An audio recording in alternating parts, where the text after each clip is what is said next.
Mehta, Mm. you were born in Kalpati. Mm.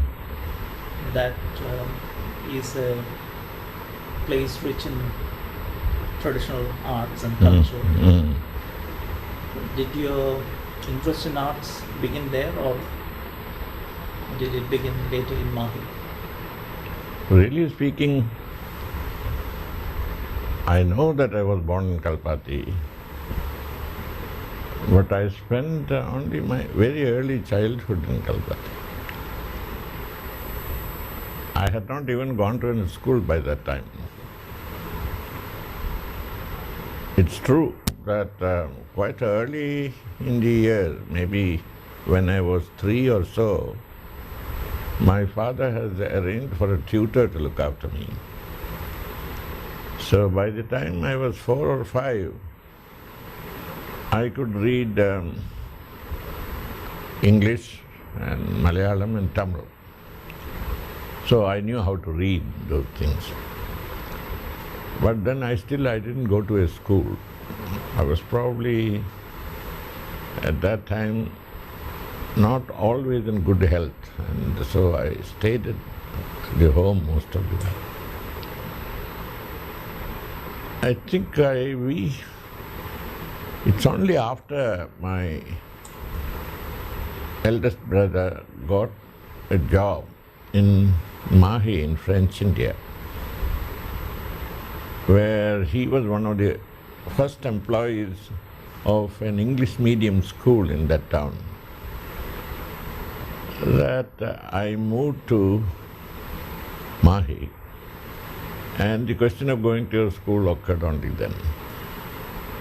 So in those days, getting into a school was not as problematic as it is today. So I was entered in, I think, the 4th standard in the school at that time. I should have been 10 at that.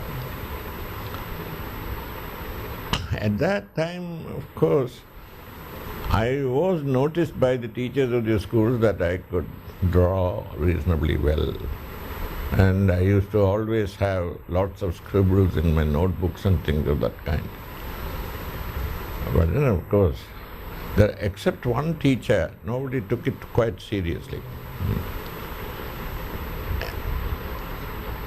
After a few years in the school, few years means about 1 or 2 years, then I started reading various journals and things of that kind. And then I used to go to the sort of library of the town, which was a small library, but it used to get various magazines from both France and from India. As I remember, it used to get a magazine called L'Illustration from France, which used to have, every issue used to have reproductions of one phase of art or the other, from one portion of the world or the other. And it used to get Modern Review. And Modern Review at that time was a very influential periodical. It used to have a lot of information about what was happening in India in the cultural world, and also what was happening in the world related to India. So whether it was any part of Europe or England, it was there that I first came to know what was happening in Bengal. And then it interested me, because at that time in the 1930s, already, India was in the kind of a phase of fighting against the colonial rulers.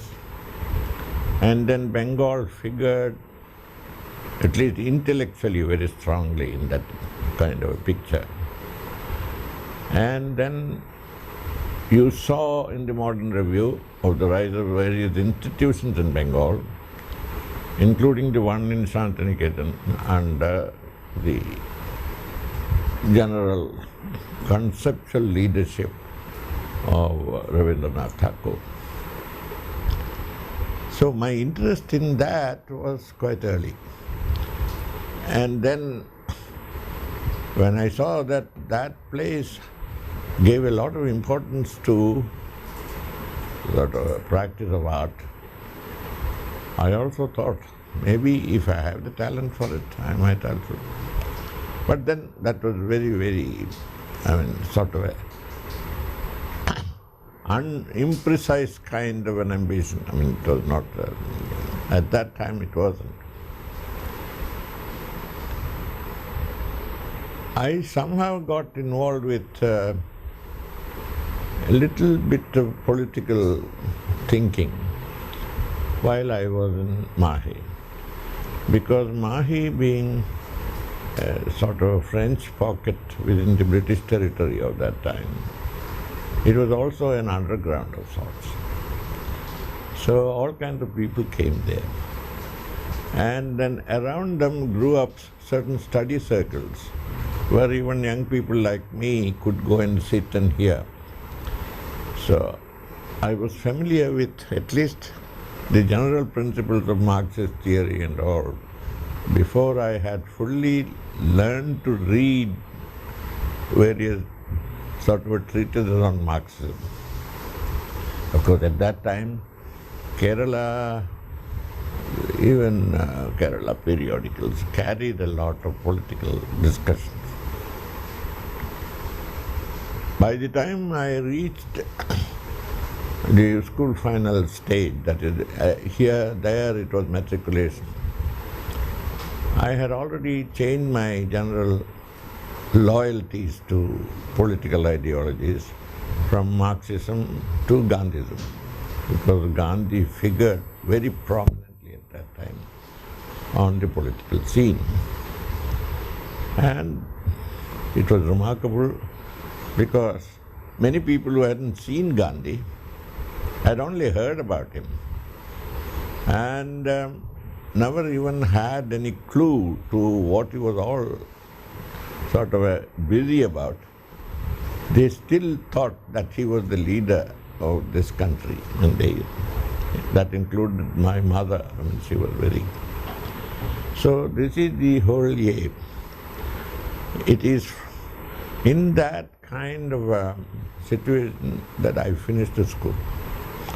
By that time, I had got involved with a few political organizations around, in and around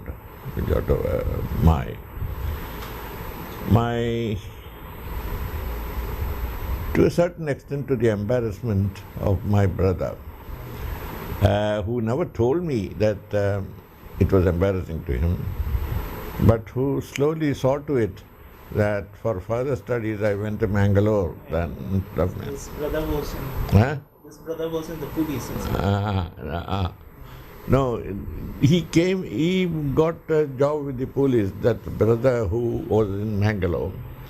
But then the trouble was with the other brother, who was a teacher, because probably the French government said that we do not want any problem here, kind of a thing.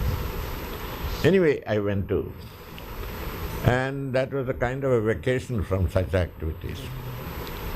Then I had apparently done fairly well in the matriculation examination, stood second in the presidency. So when I went to the with my other brother, who had studied in the St. Aloysius College, Mangalore, the father principal said that, which course do you want to join? I said, I want to do history. He was surprised. He said, why do you want to do history? You have such high marks. So, in fact, it was he who told me that you are second in the presidency. And he said, we can give you sort of admission in the science subjects if you want to do so. So I said, no, I do not want to do the science subject, I want to do this. So he was quite surprised at that time, I remember. Anyway, I did my studies there. They had a fairly good library, and I did a lot of reading at that time. And mostly in literature. And I had a great desire to do literature instead of anything else. So when I finished what was the intermediate course at that time called the FA course, then I sort of wanted to go to, if possible, Madras to study. But then we were not quite sure. So I had to, at that time, apply for seats in about four institutions or 5 institutions. Luckily, I got admission in all of them, including the admission in the Presidency College, Madras. So I went there for the interview, was taken in and taken into the economic stream. But there was I think many of your people in the family had an interest in the arts, in the sense different arts. Like your mother probably had an interest. Father in music. Mother was a sort of a traditional kind of mother who had all kinds of skills. She could do the kolam well, and she could even make floors. That is almost by the same techniques as the Jaipuri Mistris make floors. Then she could sort of select the right thing for people. So she was in great demand. Whenever there was a wedding and people wanted to sort of build up a trousseau for the bride, they used to always call my mother over and sort of take her. That kind of an interest she had. And she was, in her time, should have been a very attractive woman. My father was interested in a little in music, was a very close friend of Seshan and later of Madurai Mani, Seshan. Then he knew Chambai Vaidyanatha and these people wise. But they were all in the neighborhood. They were all in the Palghat neighborhood, this sort of thing. Otherwise, there wasn't much of it. But she also had an interest in theatre, I think, so seeing. That is true. That interest in theatre was not very peculiar to her, because she used to go to theatre along with various others. This was common to have the travelling theatres come and switch it. And I used to sort of insist that I should be taken there. Generally, the mothers refused to take their children because they used to make a noise or sort of a disturbance and people did not like it. But in my case, they found that I was a keen observer and sat there quietly, and so I was often taken. And I remember that the theatre was a great influence. That kind of a made-up scene that you saw. In fact, my earliest efforts at the art is making little dioramas like a theatrical set or things of that kind.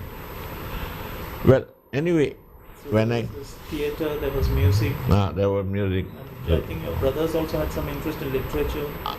In fact, my brother who wanted to sort of go for a literature degree could never go for one. He had to take a police officer's job. He wrote fairly well, and in the Mahdi literary clubs, he was a prominent figure. Whenever he came from Mangalore to study, the vacation was a very busy vacation for all of us because he was a good actor, and he also gained various prizes in acting at that time. So all these things were there.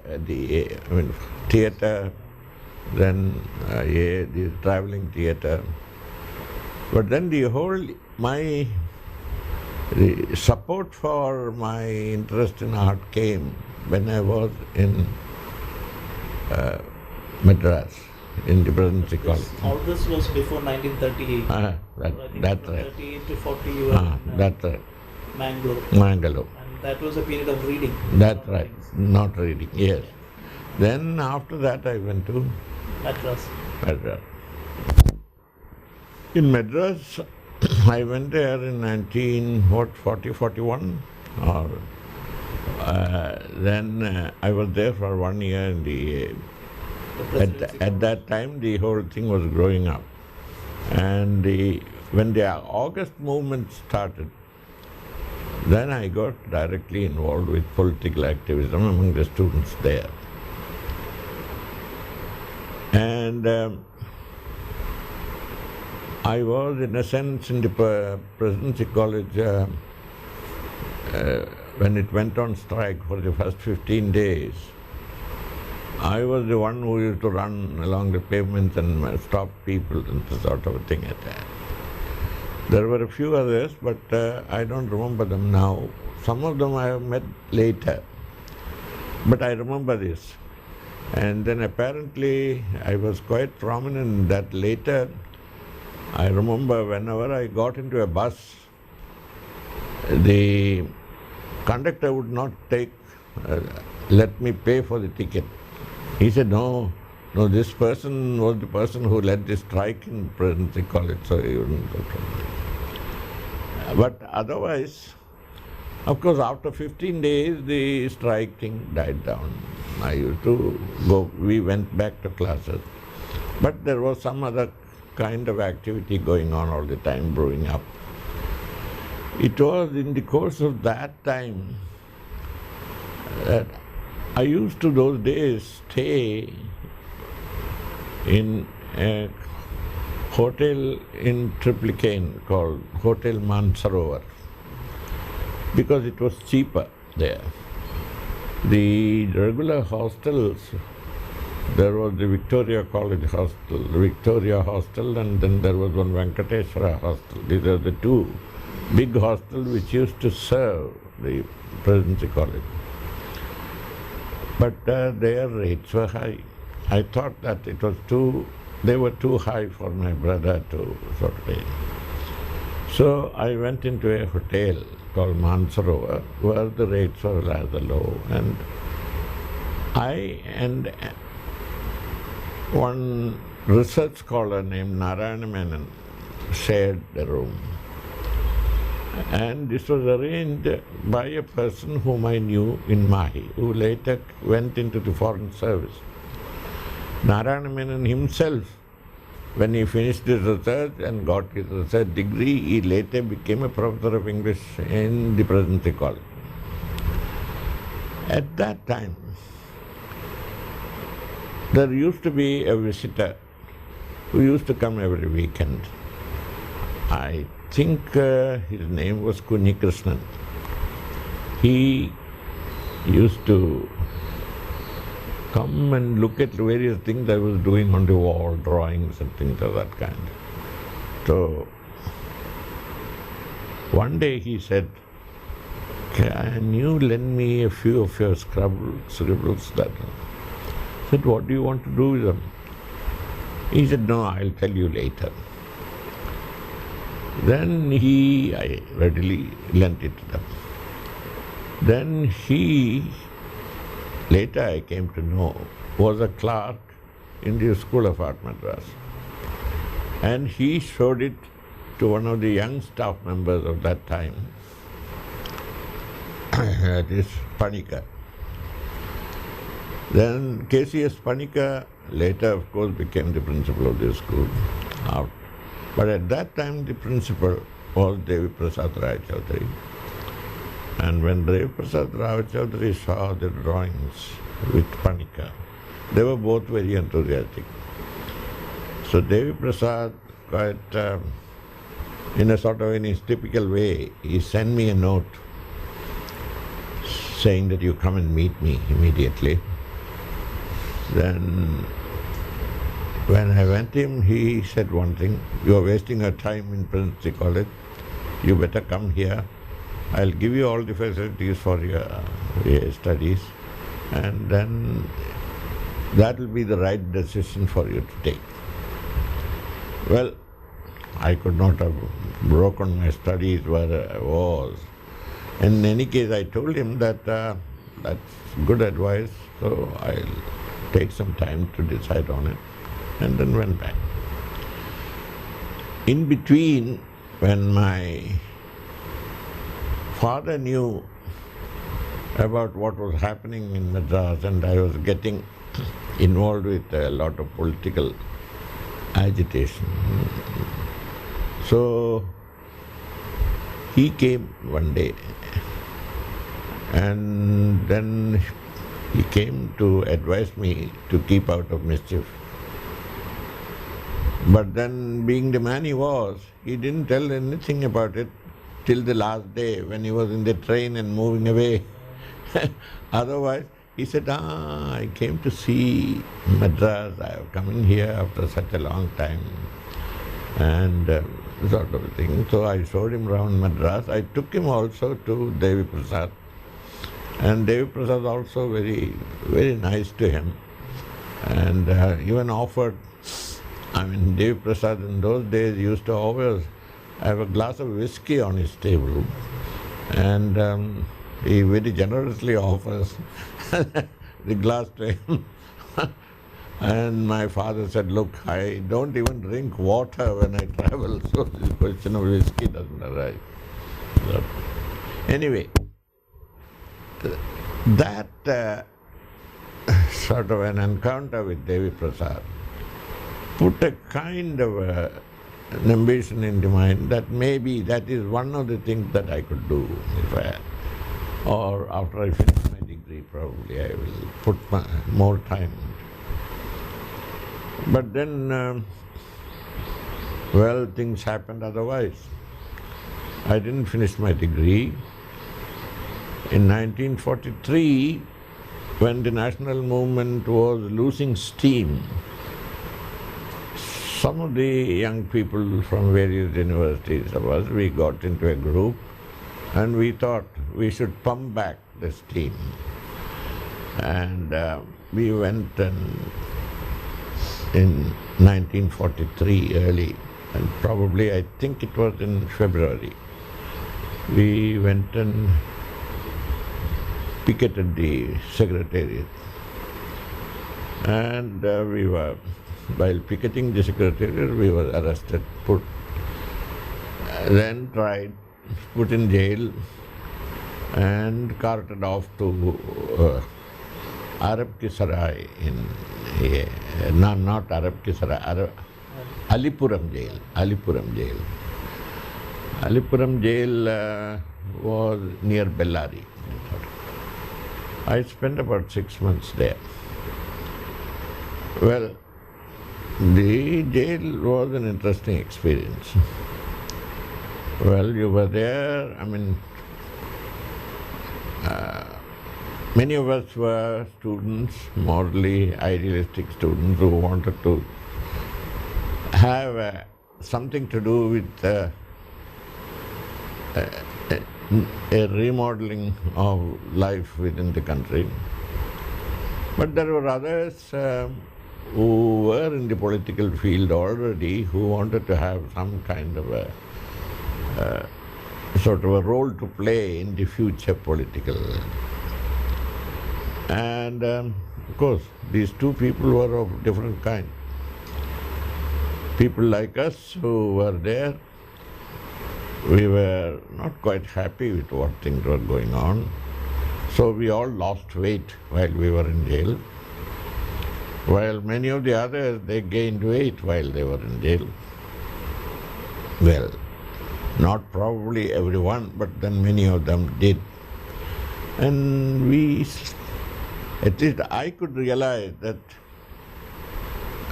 I was not cut out for a certain kind of a role in the growth of the country, which they were cut out for.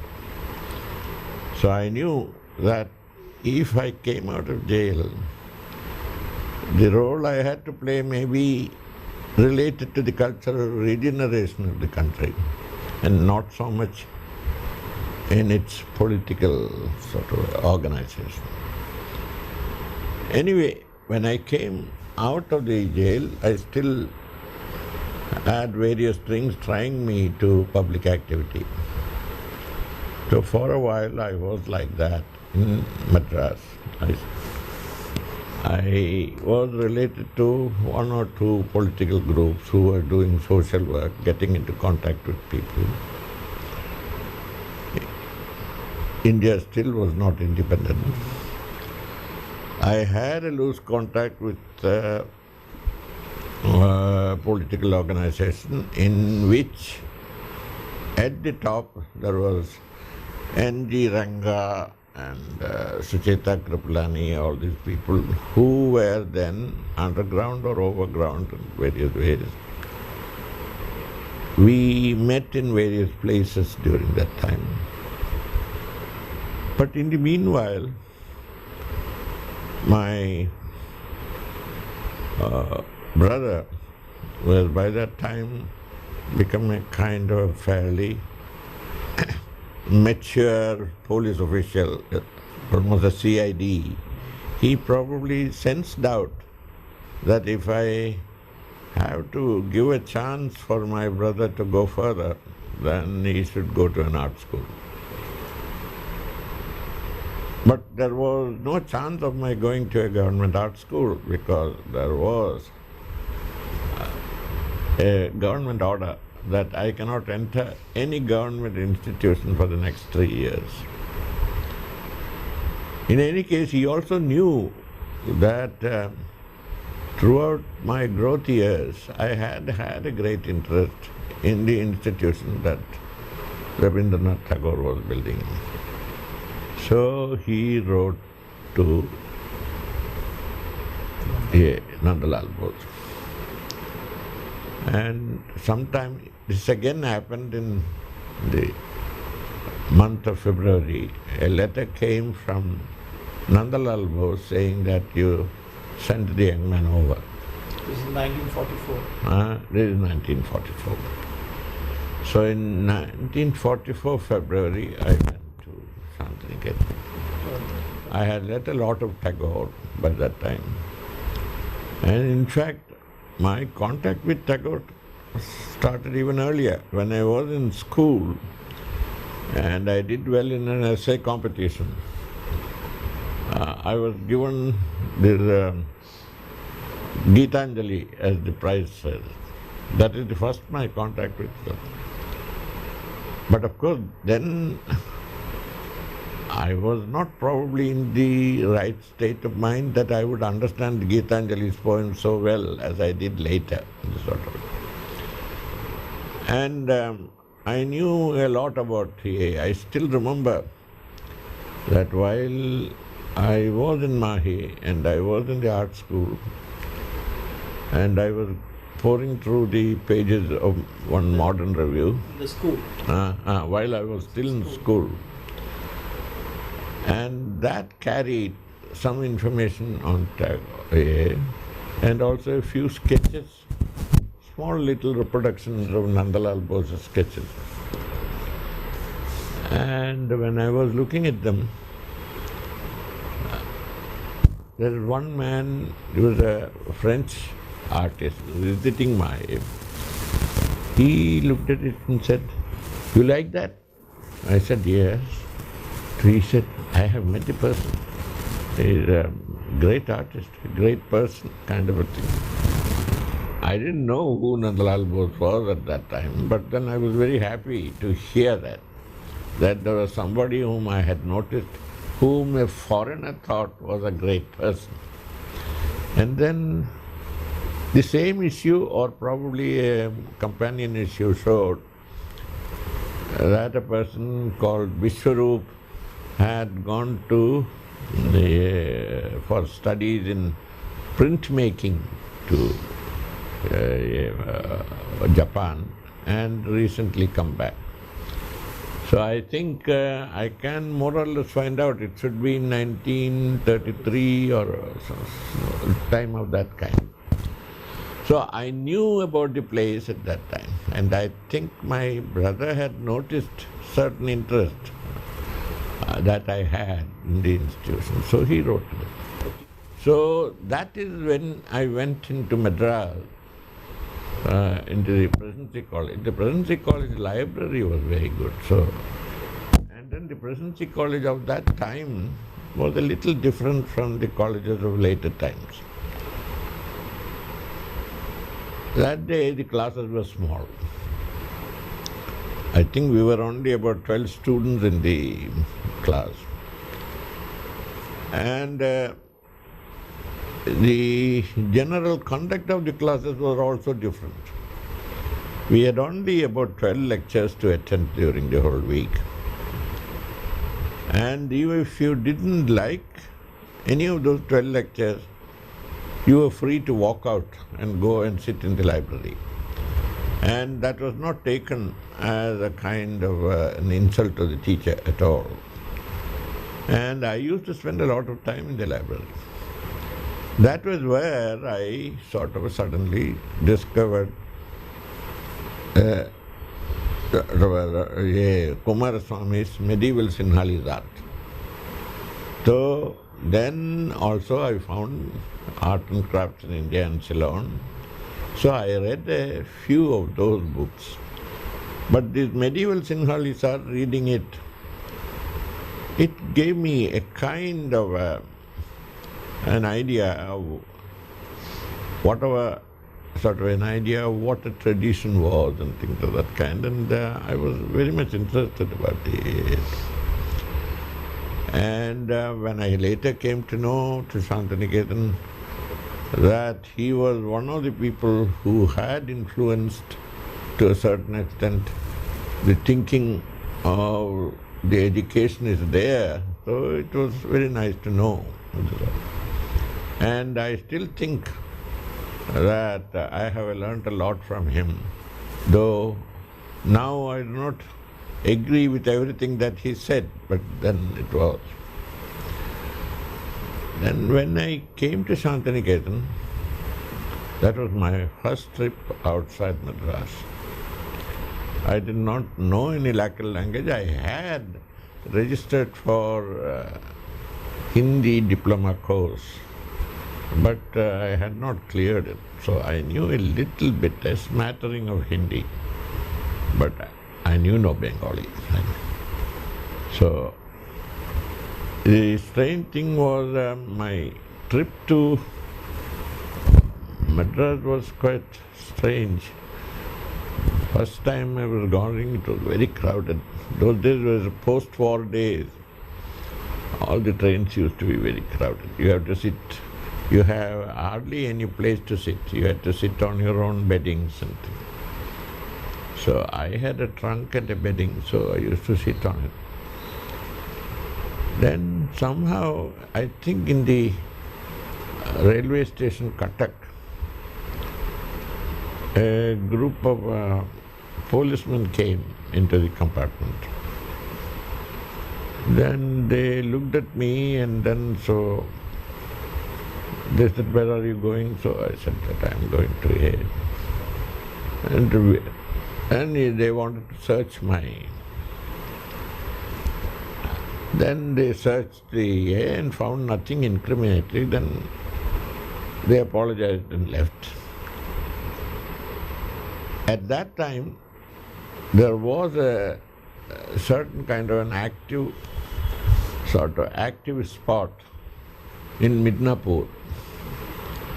So many people who were not finding peace sitting at home and not getting anything done used to go to Midnapur. And so they probably thought that I was going to Midnapur instead of here. But luckily I was not carrying any incriminating papers or no bombs, no weapons, nothing. But then that made the whole difference. The whole place, which was crowded with a lot of military people, they suddenly thought that I was somebody who should be given a proper seat and looked after. In fact, when I reached Calcutta, two of them stayed back to see that I was put into this right train to Shantiniketan and things of that kind. This growth of affection that you can see, even the people who were serving a foreign government, they knew that they had a role to play when it came to sort of freeing their country. Well, I was there, in fact, in February is a very good season in Shantiniketan, and I was very favorably impressed by the weather, the look of the place, and I read there on a Wednesday when there was a mandir service going on, and at that time the people in Shantiniketan were very civil and considerate for visitors. So when I went there, in fact when I reached the Bolpur station, it was probably night. And so I had to stay on the Bolpur station. The station master was very kind, and he said that we will open a room for you, you can sleep here. And early in the morning he said that there is a small minibus kind of thing that comes from the so that is what takes people to Shantiniketan. And that happened. So I went in that minibus the next morning to the Shantiniketan building, which was then a guest house. So the guest house manager, he was also very kind. He said, you wait here. I will sort of introduce you. I said, I want to meet Nandalal Bose. Oh, he said, Master Mashai. Well, he said, we call him Master Mashai here. So he will be busy there, then when he comes out of the mandir, then we will sort of. And that's how the whole thing happened. So when I came out, he introduced me to a young man he was called Prasanna, Prasanna Raghava Rao. And he was a South Indian student who was very soon finishing his AA, but who was very popular with people around. And he took me to Master Mashai. He was known later for his shadow puppetry here. I was there 4 years to study. Because within that 4 years, the whole previous concept underwent a lot of change. In fact, when you started thinking about art at that time, especially nowadays, there are various ways that phase of our art history is being sort of presented to other people. Many people did talk about it as revivalist stage, as a revivalism kind of a thing. At that time, of course, revivalism itself has a different kind of a meaning, because they thought that it was you were losing what you had and you have to get it back. So revivalism was the real thing to do. But then the whole age that today, when you are thinking in terms of the whole scene, it was not revivalism per se. You are not trying to get back what you lost or what you were losing in time. On the other hand, you are being sort of destabilized in some way or the other. So you are losing contact with your own surroundings. So you are trying to gain back a kind of a contact with those surroundings and be more realistic about it. So most of the revivalist art was not revivalist in the real sense of the word. On the other hand, there was already a presence of traditional art which was continuing the old traditions, so it was not. So today it doesn't mean the same thing, but at that time it means something. So most of the people talk about revivalism and they consider it as a sort of a necessity. But coming into Shantiniketan, you learned that you had to construe it in the wrong way, in the right way. That is, now you are trying to sort of know your own antecedents as well as you can, and antecedents in the general outlook of the whole world. Things were changing everywhere, so you had to think in terms of where do you stand within that change and what are the changes that you are confronting in your own time. So that was a great education. In fact, most of the people who thought in terms of the Neo-Bengal art did not have that advantage. In fact, Gurudev was that great advantage. So, in a certain way, Gurudev probably located the right spots where a new way of thinking had to enter the Indian mind. So, that is probably why Gandhi called him the great sentinel. And that being in Shantiniketan gave me a kind of a different outlook from those of others who looked at the sort of a scene of change in Indian art. So, and that made all the difference. I was also seeing what was happening in the different parts of the world through that magazine Illustration, which also carried reproductions from arts from Africa, then arts from Southeast Asia and things of that kind. So I had an idea even when I was quite young about the various areas of art which were being. And then the whole thing was, I was also excited by various things that I saw. So I knew that what was happening in Bengal itself was not the only thing that had to. But then the whole idea was it was related to the national scene. And by the time I reached Shantiniketan as a student, now 1944, the national scene itself was already changing. So the question was now, the question is New Bengal close and revivalism. So you started thinking in terms of what was all there in the Bengal school. And many people have written about it.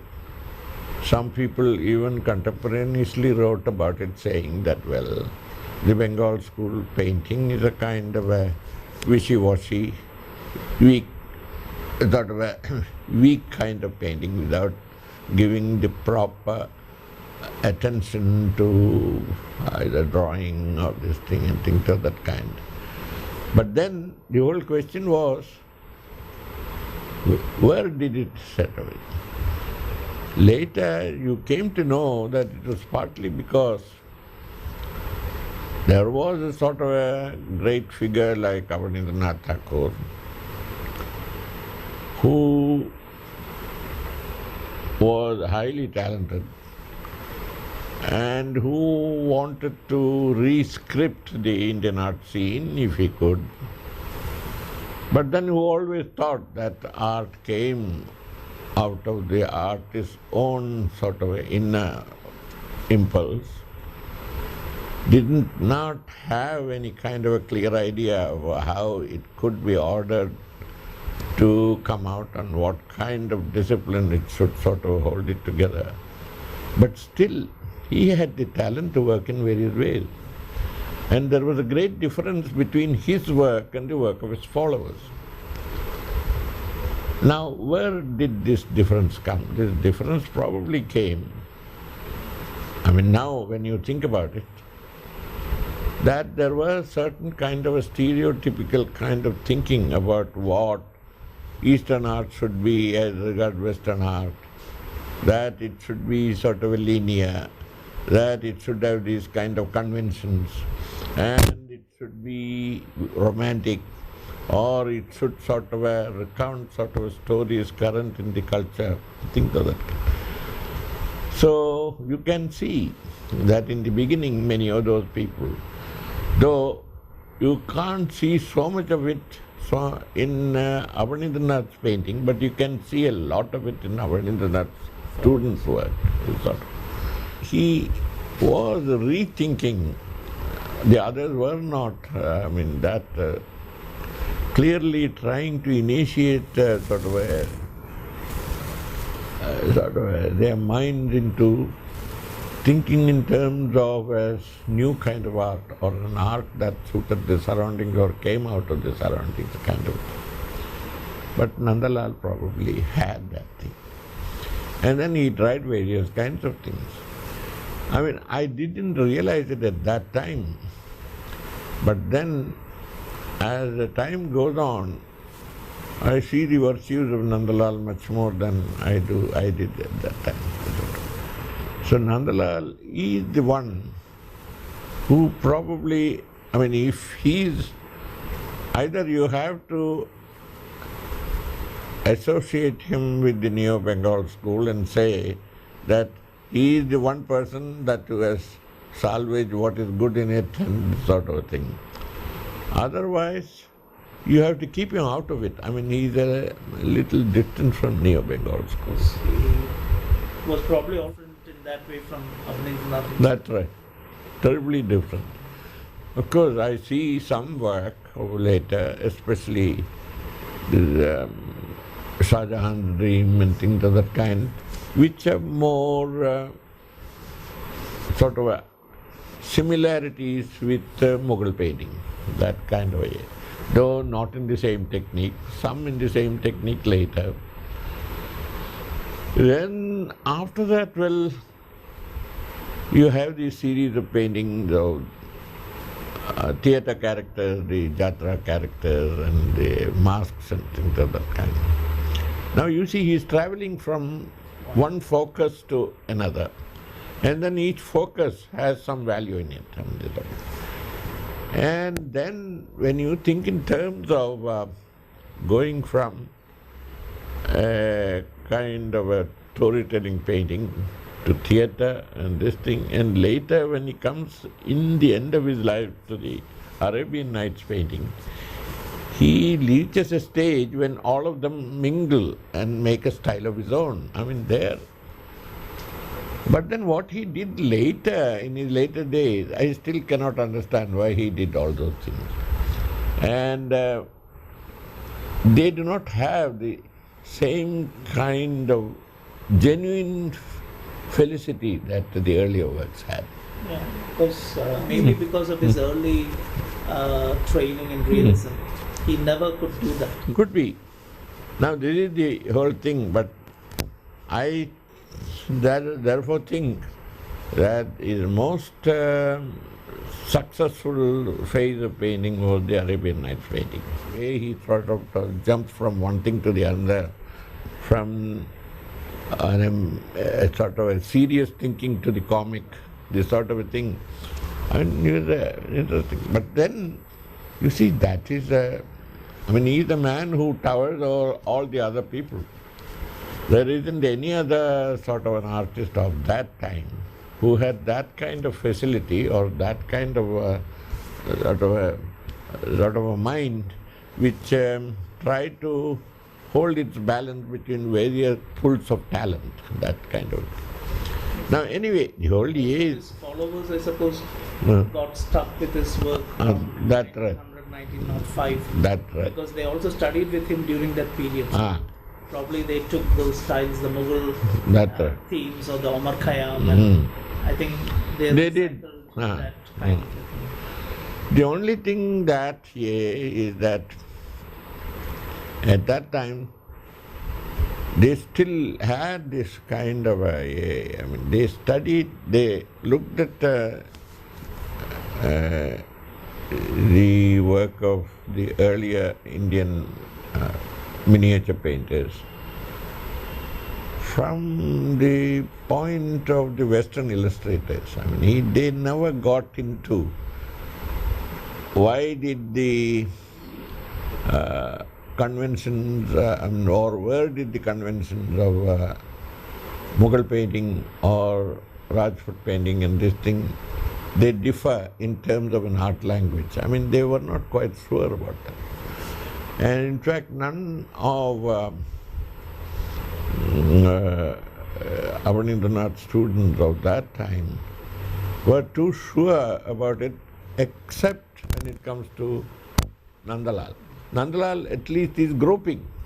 Of course, in some of his painting, he mixes all the kinds of conventions together, and I don't know how happy is it with it or how unhappy, but then he does try it out. And it is in Nandalal's, through Nandalal's work, that you realize that there are so many kinds of art language. And then even the kind of language that is close to us, if you are thinking in terms of the language of the art of our neighbors, on one side the Persian, on the another side the Far Eastern, and in between us, there are so many kinds of language. So naturally you will have to find out the structural logic of each of them. How do they come together and what do they say and where? I think even if Nandalal that did not sort of put it down in writing that this is what he thought, whatever little he has said, he has shown that there is a difference. And there is a great advantage of knowing these differences. And then within each there is a certain kind of structural or rhythmic kind of a reason why it is done so. So to me, the Neo-Bengal movement, the success of the Neo-Bengal movement culminates with Nandalal book. But then if you are thinking in terms of without Nandalal, the Neo-Bengal movement, I think it was a great disaster. Except for Abanindranath. Except for Abanindranath. Maybe some individuals like Hirendranath Majumdar in a way. He was very talented. And he had a kind of a drawing facility which was very unusual. But again, the whole question is, it has a certain kind of a lack of substance of the health, and he was too too sentimental, But at least the style went with that. But also this interest that Nandalal had in the conventions and knowing how art worked almost like a language, I think that was also perhaps one of the big differences with Abanindranath. Abanindranath didn't want to explore that. The strange thing with Abanindranath, he did not want to think in terms of, he was always thinking in terms of his own, how he worked and how things came out and things of that kind. After all, didn't he say somewhere that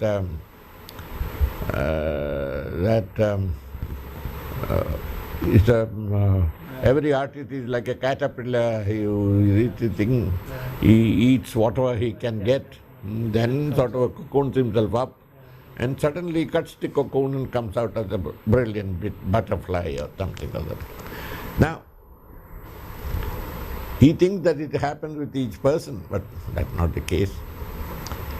On the other hand, the kind of simile with which Nandalal wrote it is much more sensible in the sense if we are thinking in terms of art as a process. That is, I remember he talks about a village potter who sort of, first of all, put some effort in turning the wheel. And when the wheel gets steady, then he puts the clay on it and builds up whatever he wants to do. So each one will have to put in some effort turning the wheel and get that stage when the wheel gets level, when it gets creative, when it gives you the kind of an assistance in which you can be creative. Now, that is where the whole difference is. Also made them two different kinds of teachers. That's right. Sabaninna probably brought in this idea of freedom, that's right. creative freedom and all that. But Nandalal also brought in this kind of sense of discipline or yes. When you reached Shantiniketan in 1944, I think most of the teachers and students of Kalavan were away, probably in Bombay. That's right. To perform some talent play. And Nandalal, Binod Bihari and Ram Kinkar were... that is what I remember, is that when I read there, and when Prasanna took me to Nandalal Bose, then I didn't know at that time how Nandalal Bose looked. Oh, he was a small man, he was rather dark and not terribly impressive. He looked at me and said, "They will look after you, you go to the..." So I went to the hostel and it looked like that various people knew that I am coming. And there were 2 or 3 people whom I became familiar with. Prasanna introduced me to 2 people who were from South India.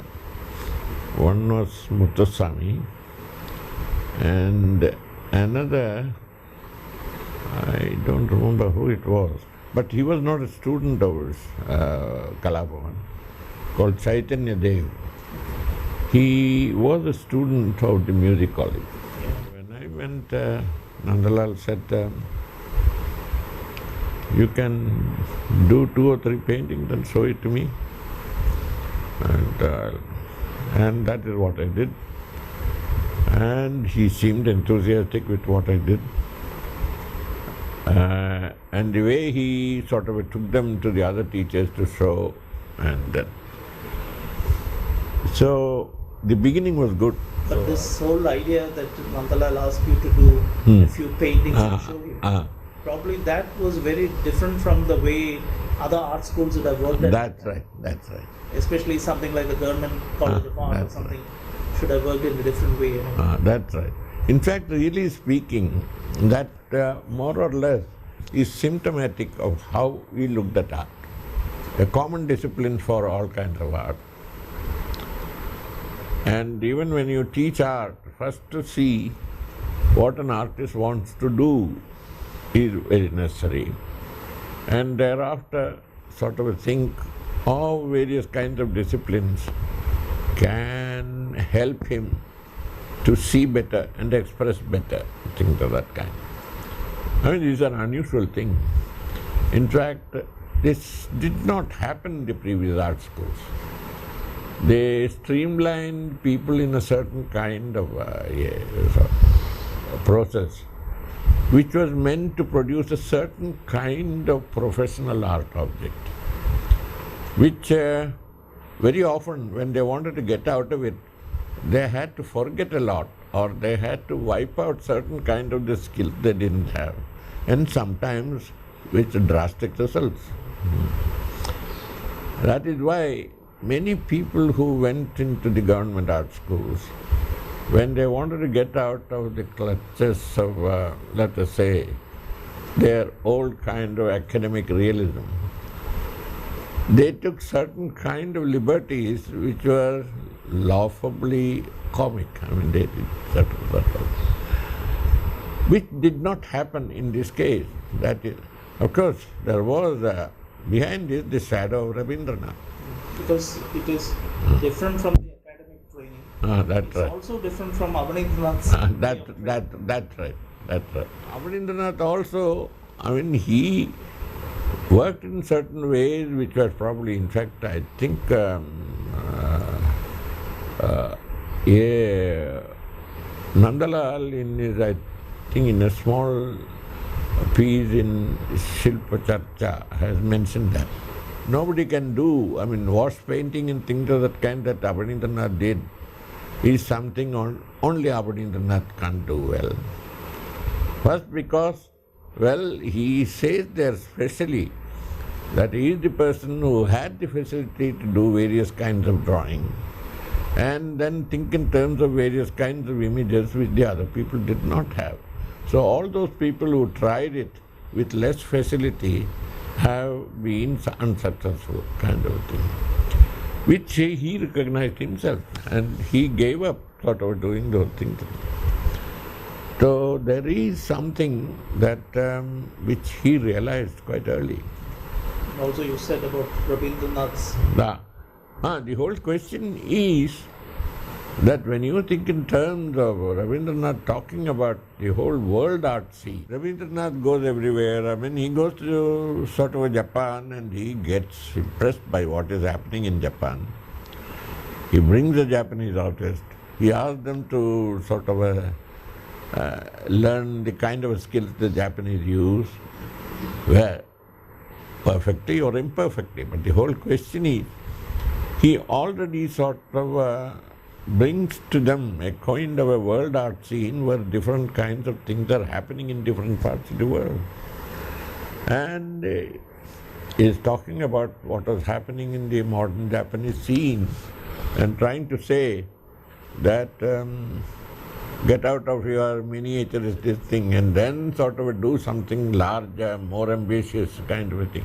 I mean, all that made a lot of difference. It was not an organic growth.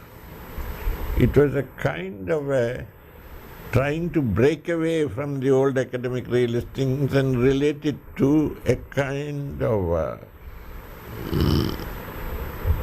modern art image which was coming out of the West. So their whole thing was from here to where. I mean, it had not a sort of a local country roots at that time. All the progressive group, and most of them wanted to go away from the country and function somewhere else. But when you are thinking in terms of Nandalal, of course Nandalal probably would not come into that category of a progressive group artist. But then when you are thinking in terms of Ram Kinkar or Vinod Bihari, they are thinking in terms of a new art language which grows out of with its roots inside the country. And an artist like Ram Kinkar, you can see the great difference. He always has to sort of rethink of what he has experienced in his surrounding to bring out one image of that kind. But it is never a kind of an external image.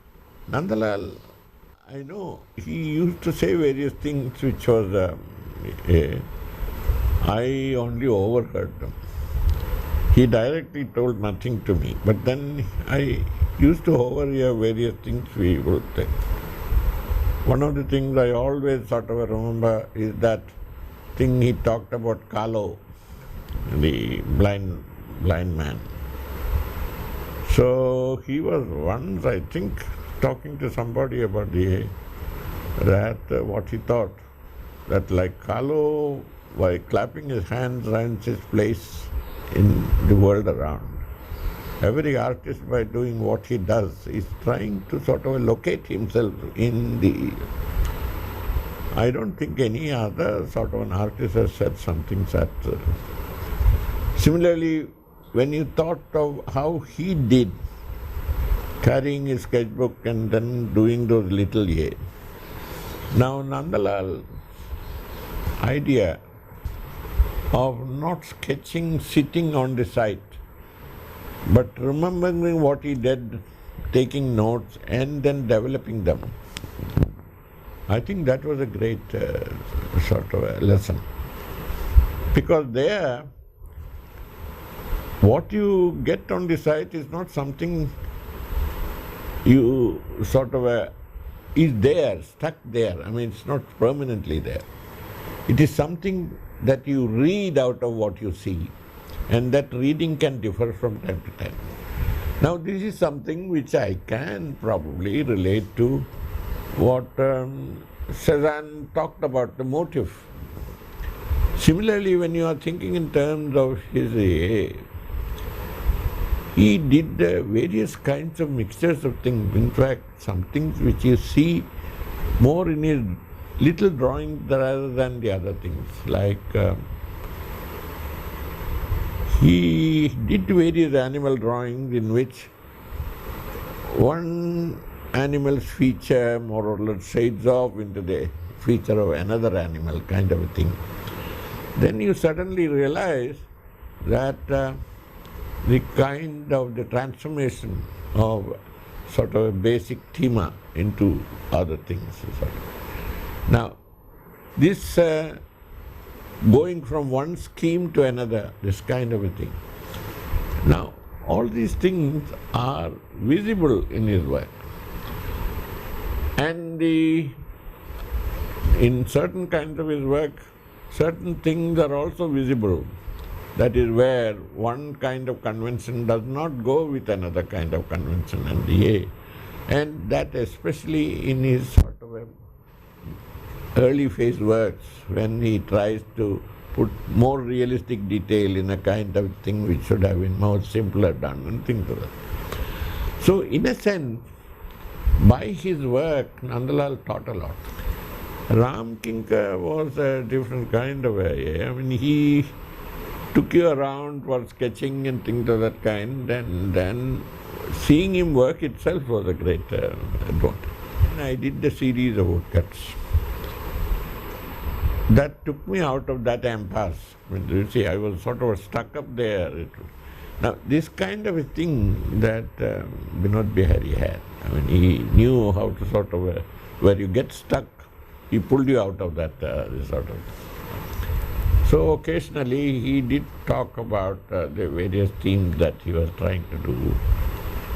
And in fact, I remember he's talking about the beginning of the Hindi Bhavan mural. So he was talking in terms of how his whole notion of religious thinking in India was on the basis of certain personalized kind of questions. How to know what is at the bottom of the world, whether the real cause is one or two or three, whether the cause is an active thing or sort of an abstract thing. In fact, that whole thing moves toward a certain kind of exposition. When he came to the kind of Kabir at that time, of course now Kabir is being discussed a lot these days and also mixed up with the Sufis. So somebody was asking, ye hai Kabir ka ye. So I remember he's telling people, if today Kabir or even Jesus Christ walked on the road, would we recognize him as one or not? As a sort of a great figure. I mean, nobody always carries a halo around his head. Then he talks about localization of religion, and that's why he comes to Tulsi and the So where you had the religious goes into a sort of big campus religion, I mean this sort of, where in a place like Banaras, you have all these people gathered together all around. But then the whole question is, you could read various things in things. In fact, there are certain things I had, Hindi Bhavan mural. You probably know that Hindi Bhavan, the background of doing the Hindi Bhavan mural had a certain kind of a problem with it. He wanted to do the Hindi Bhavan mural on all the four walls. But for whatever reason, Nandalal made Kripal Singh do one big. Of course, it might have been an idea of something to do with the Hindi Bhavan's general teaching program and things of that kind. So, but the whole problem was he found it problem. So he wanted to, in the beginning, sort of isolate it from the rest of the. So he thought that he will isolate it by making kind of a relief sort of frame, which his wife and Jitendra Kumar together sort of tried to make. I mean, they was not done too well, but then it was done. Now, when he started the mural, I didn't even know what he had in mind, sort of a thing. I knew that he was at that. And then at the time he was doing the mural, the first phase, I was no more in the picture, except that I used to go and see what he was doing.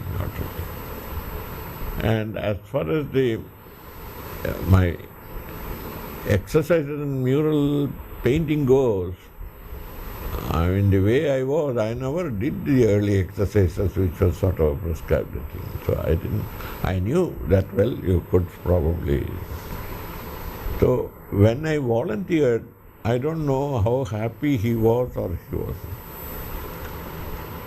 But I think that one of the reasons that he accepted me as his sort of a helper was because I think Nandalal suggested to him a helper whom he disliked and who didn't want, whom he thought would be more a hindrance than a help. So he said, okay. Also, Jitendra Kumar and Devaki Nandan, probably who helped him earlier, they had already, I think, left. They had already left, yes. Devaki Nandan had some kind of an experience in this because he was in Jaipur. And Shailendranath, they wanted him to come here and sort of learn a few things because Devakinandan was already a teacher there. So that is how the whole thing happened. And Devakinandan I started going to help even when Devakinandan was there. But then Devakinandan, when he left, then the final wall, that's all. But you are the only one who did something. Some painting. That's right. And I was, in fact, I didn't sort of think that I will be asked to do it. And I didn't even in the beginning think that I will be confident enough to do it. But then I suddenly realized that I should have a try. And then, really speaking, in those 3 months of working with Binod Bihari, I learned a lot in terms of working or conceptualizing a big work or question of sort of doing the very stages of the work, having a certain kind of an attitude when if something goes wrong, you should have the courage to scrap it and do it again, kind of a thing, which I had to do many times, so which he did many times too. So that was a way which freed me out. In fact, I became much more confident as an artist in that last final year than in the first 3 years.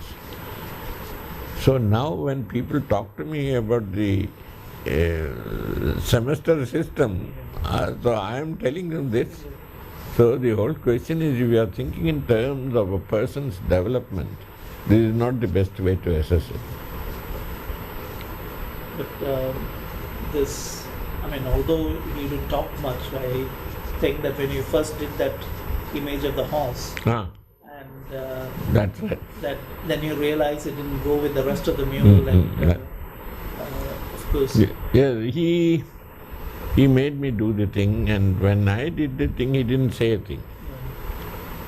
Then after I said, sort of showed it to him, then he said that, look, you had looked at. In fact, he had in the beginning asked me to get some of those Turkish painting horses and things of that kind and drawn from them. So he said, what you have done has more meat to it. I mean, there's mangsha beshi. So then I realized what it was. What do you mean? I said that I'll scrap it and do it again. I know that saying that, now I realize how that's a sort of a major kind of insight. Today when we go to China and want to see real sort of a calligraphic painting, you have to go back a long time. I mean, of course, after the Mings, of course, you can't. And now what they do, the ink painting, it doesn't have that openness at all. This thing is not there. So it is more what you will call meaty. Also, probably a lot of Western things have come. So it was a great exercise. But this mural itself was a kind of thing because it has, I mean, it is so, I mean, in its theme it is almost epic in scale. Then it's so large, and also the way he brings together the various elements from different art traditions. That's right. Motifs, I mean, visual vocabulary from different things. I mean, and also atmospheric changes. Yes. From segment to segment. It's very... It's a sort of a wonderful thing. I mean, it was a great thing to work with him and then watch him do this. So I should think that final year, which was a problematic year. In fact, some of my other junior teachers probably complained against me to Nandalal. And Nandalal's reaction was very typical of Nandalal. He didn't call me and sort of ask me what. He never did that. I mean, except that year, he went and told Vinod Bihari, saying that people are saying this, that he has not worked the whole year. I mean, he has worked with you the whole year, he has not produced various things.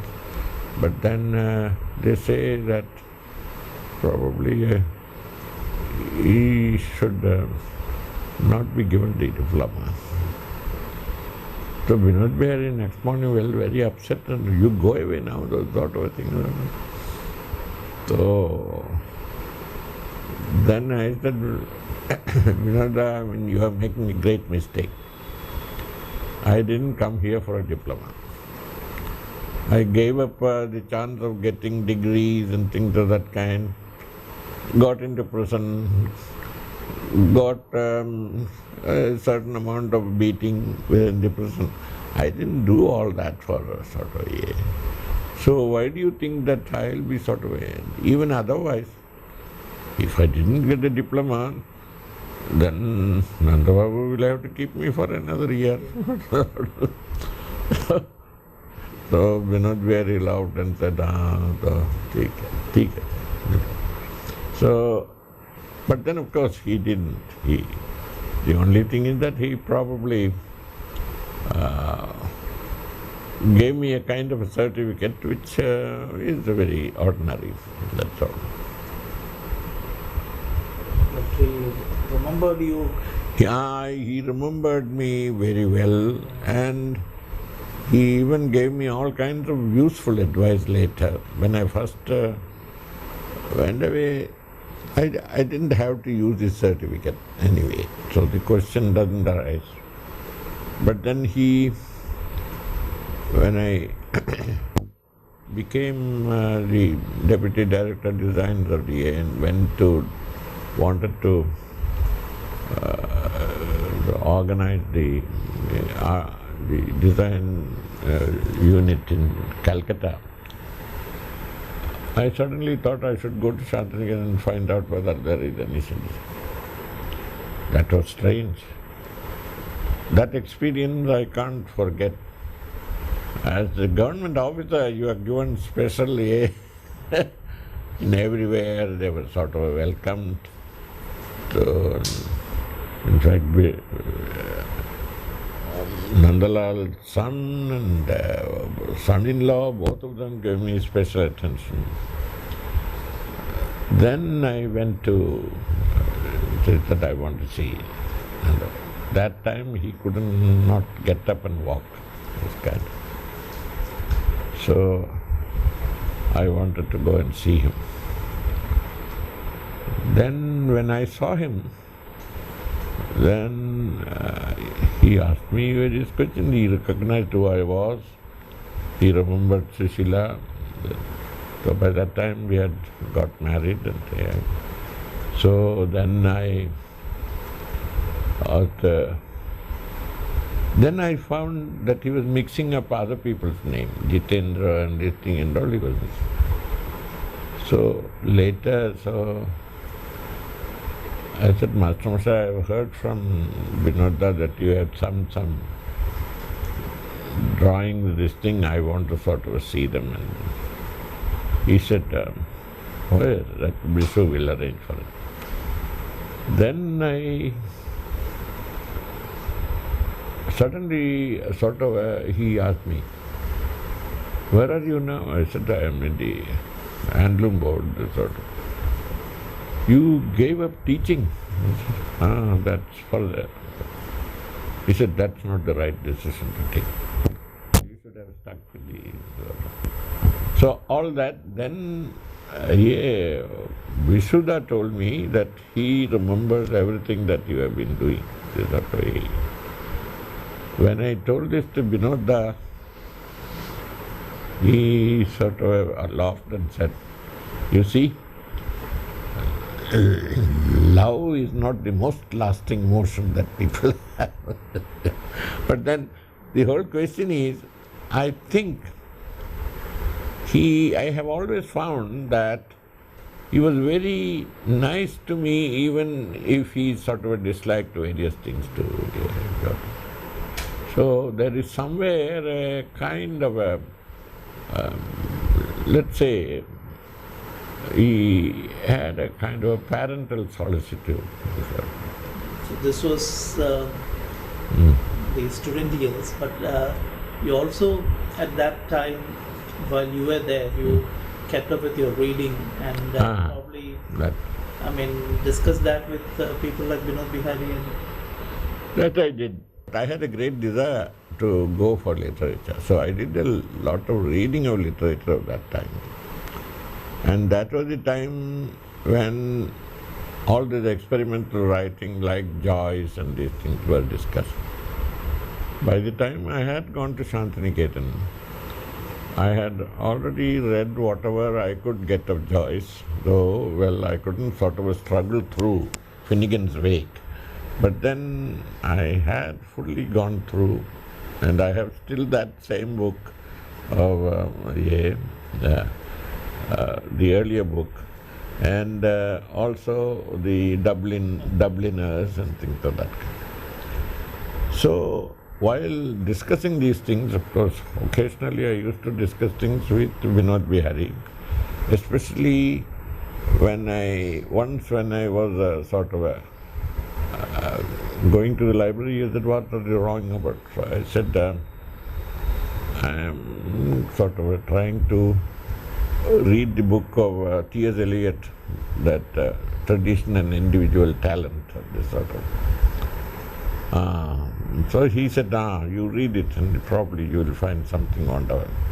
So like that, so once when I was talking about it, I was talking about, So he said, will you read a little from Joyce?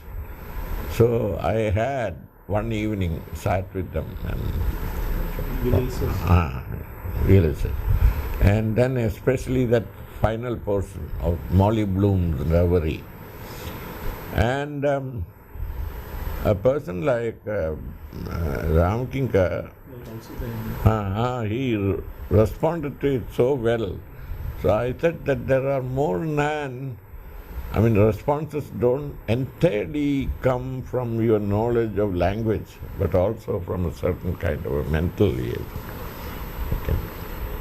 But there was probably, Mm. I mean, when you were there, because, I mean, apart from this art Mm. thing, there was also probably some interest in other Yeah. arts, and maybe not in a formal way, but in an informal way. Uh-huh. Because many of your friends whom you mentioned, Huh. I mean, like they had interest in cinematography, That's right. music, That's right. and musicology. In fact, these two people I mentioned, Muthuswamy.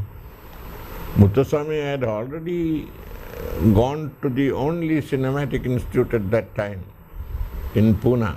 That is the Fazal Boys Institute or something. He had gone. So that's how he knew cinematic photography and also photography. He had a sort of a Rolleiflex camera, and he was an excellent cameraman. Then, of course, I mean, just before I had gone there, Satyajit Ray and these people were students there. And then there was already a certain group of people who were fairly educated and literate, who had become students over here, and they were always sort of very close to Kalabana. It's a strange thing that I was told by people that Master Mashai always distrusted people who had an earlier education, especially university education. But then, as it came to be that most of Master Mashai's fame as a teacher and as a sort of an artist has come through the good offices of all these people who have had that kind of a background, kind of. But it's true. I mean, it's how it has happened. It's true. At that time, till it became a kind of a structured university, at least there was this attitude in the Vishwabharati, where you could always go. Early morning you went to your department. Afternoon you could go and sit in any class and hear this sort of a thing. I have done it myself, so there's... So, but from what you said, I mean, because you went as a student in 44, that was after 3 years after Rabindranath's death. That's right. And so your Nandalal, the Nandalal you interacted with was the late Nandalal. That's right. And in this late Nandalal, there seems to be a kind of mixture of, I mean, various kind of modernist outlook. But was he like that throughout? Or I mean, do you think he was a little more? The early age that I really cannot make out. At that time, I mean, Nandalal apparently thought. This is the thing that happened in 1945 when Gandhi visited. I was there at that meeting when people asked him questions. So Nandalal asked Gandhi a question, saying that, that this has happened, that has happened, this sort of thing. I'm worried about my institution. So there I think Gandhi said something very, you have done your job, let other people do their job well. I mean, that's all. But then I had heard from Vinod Bihari a story which is even more interesting. There used to be an old sadhu who used to come to Vinod Bihari from time to time, whom Nandalal also used to respect a lot. I forget his name. He used to work in a Santal village somewhere in, I think, North Bengal or somewhere there. But he was one person who was at one time a revolutionary, later became a sadhu, went to Tibet many times on foot and had come back. But then he was not so much of a sadhu as one would think. I mean, he didn't sort of sit and meditate and give advice to people. He lived among the tribals like a tribal and then tried to sort of help them. This man used to come to. So Nandalal used to think also very highly of him. So he used to visit him. So it seemed Nandalal once went and saw him and asked him, Swami Sadhuji, I have one question to ask. The question is, when I think as an artist, I've been able to do something and I have some kind of a reputation. I'm not unhappy with it. But still, there is a certain amount of dissatisfaction in my mind. What is that? Then it seemed that Sadhu laughed and said, Tomar Dvitiya Pakho, that is your second wife. So Nandalal was there, what is that second wife? He said, your Kalabhavana.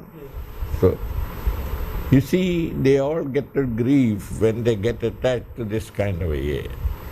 So, you should, I think, be a little more aloof from this. Now, Nandalal at one time was a little worried about it. And largely worried because he didn't have a person to take over who will continue what it is. And I don't know what happened. I mean, in fact, Vinod Bihari could have done, but then the whole question is he was not there all the year. And of course, I don't even know whether Vinod Bihari could have done it. Because what Nandalal did was greatly helped by the circumstances and this sort of a thing. When finally Vinod Bihari was, through the force of circumstances, made the principal, he found that it was too much, so he handed all the work over to other people. So, and finally, I think our Kaushik was called. So he was, but the main thing what Gandhi said and what he said was that after all, you can't carry a sort of an institution on your head all the time. You can only do what little you can, and then the institution will go its own way. Okay. Probably that he spent a lot of energy building it. That's right. So, made him... No, and then it was part of his I mean, he had to. And then there were so many things to be done, and that has not been done. Also this, absence of Rabindranath probably made things... It made a great difference, great difference. In fact, absence of Rabindranath and that kind of a sort of a support. I have heard that he has been supported in various ways by Rabindranath, even when the whole, other people in the A, including Ratindranath Tagore, was against certain things that he did. When you think about it, Rabindranath's presence and his ideas did contribute to the growth of Shantiniketan. And also probably he made a contribution to the growth of Indian art. I think that the total Rabindranath is still to be discovered, really speaking. In fact, Rabindranath, I have written it somewhere, but the whole question is, he thought in terms of an institution that will instruct a youth in a kind of a new culture for India, a kind of a creative culture, where they will be probably contributing to the general cultural scene, so that the whole world will take notice of it and understand. Well, he might not have sort of drawn it out because he was interested in so many things that he might not have made a kind of a complete statement of what his intentions were. But then there it was. Now Rabindranath had differences with Gandhi, but he was equally concerned about the sort of independence of India and the future of Indian culture, this kind of thing. Gandhi probably knew that the kind of people that he had to work with were of different kinds. They had their own sort of a little sort of a advantages and disadvantages in terms of their vision, their sort of objectives in life and things of that kind. So, but then he wanted to get them all into a kind of a non-violent militia, which he was able to do it. People suffered for it. People paid with their lives for it. But an aristocrat that Rabindranath was, he wanted to have a kind of a militia of committed people, intelligent people, sensitive people, kind of a thing. So naturally this was where the difference is. But both was necessary for India of that time. That is why they, in a way, sense, supplement each other. And they are equally superhuman in that sense. Now, Rabindranath's idea of an institution that at one time will open up education to all and make it free, make it a kind of a pleasure to learn things, to pleasure to culture, inquisitive into the nature of things. I mean, this was a very wonderful thing. I mean, it was not kind of an institution where information was being given to people, but where people were trying to inform themselves of the world that was, I think. And then be creative in that sense. And he thought that this kind of a contact with the environment is a very necessary thing for creativity. In fact, I don't think that any person has spelt it out as well as he about that human personality and his creativity depends upon his interaction with his environment. I mean, whatever you might say, we all, when we were young, we thought that Rabindranath was a bit of a showman. We all sort of suspected his kind of a, let us say, that kind of impressive look and this kind of dress and this sort of a thing. Probably he was a little bit of a showman. You can see various things where he has been a showman. When he went on a mission in 1924, was it, when he went to China? He had made it a sort of a that all of them will dress in orange robes. And even Nandalal and all these people had to dress in orange robes, and they should have looked choreographed. Now, the whole question is, he did it because they wanted to be known like, I mean, there was certain, like the lamas from India, the whole 4 lamas going there. Now, but then the whole question is, that man was very fundamental to the thought of this nation growing big. And when you are thinking in terms of art too, he spent almost 6 years of his life traveling abroad, spent so much time, looked at everything with pleasure, and then wanted to sort of compare his country's culture with another country's culture and see what he can take and what he can give. I think it was a sort of a wonderful, I mean, I can't think in terms of any other person who was, because most of the other big leaders of what you call the Bengal Renaissance were still leaders of how to equal what was happening outside, but not in terms of regenerating the whole country kind of a thing.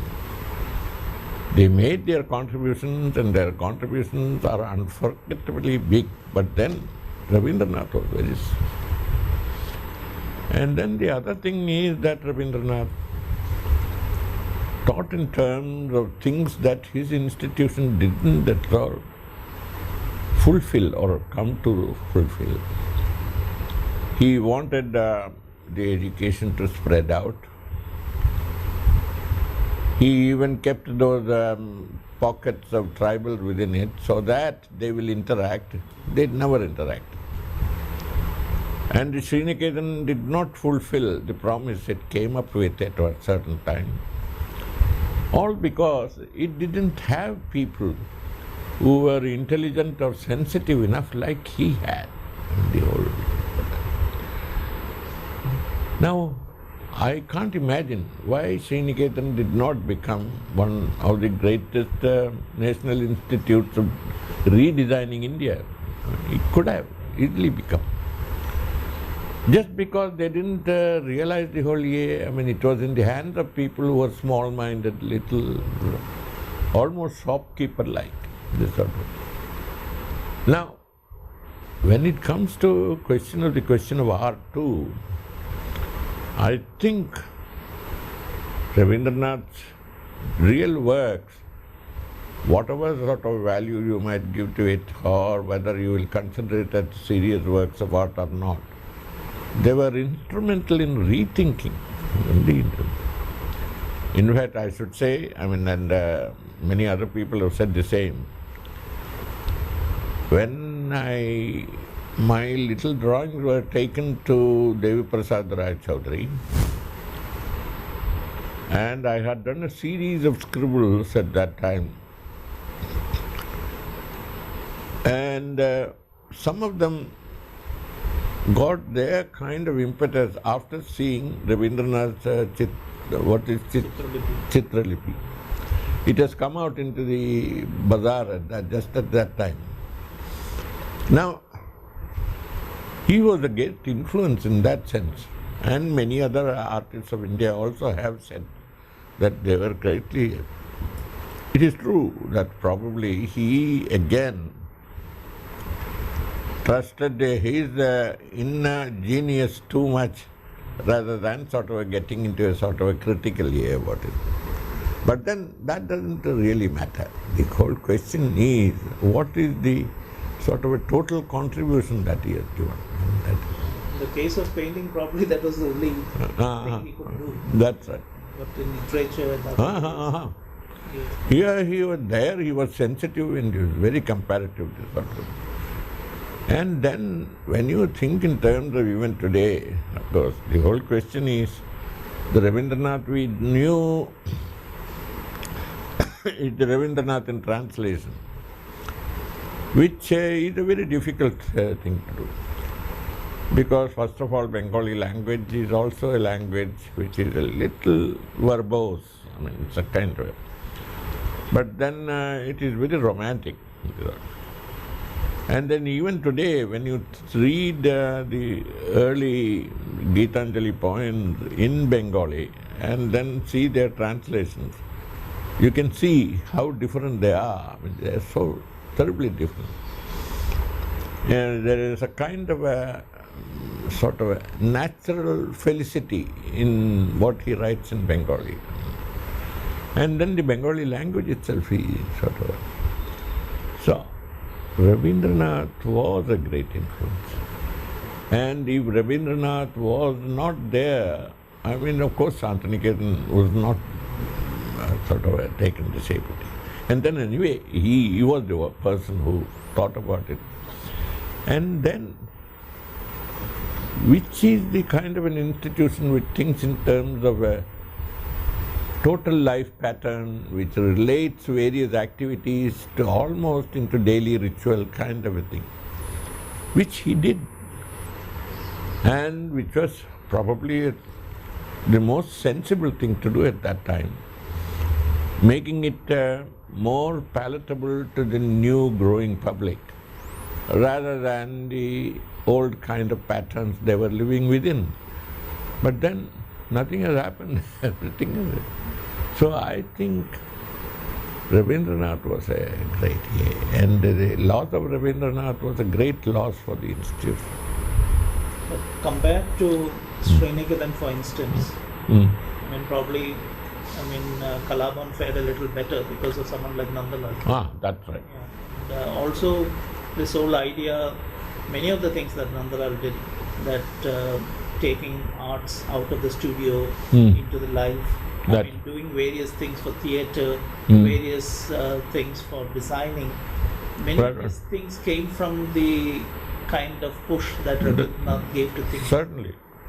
But then the whole question is, that is again the old guy was, Rabindranath always had a certain kind of an inner conscience of the institution becoming too big and veering away from the initial purposes kind of a thing.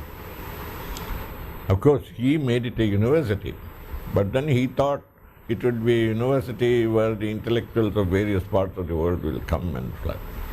But he didn't have the facilities for it. And they didn't have the kind of idealism he thought they would always have. Nandalal, under Rabindranath's aura, he worked very well.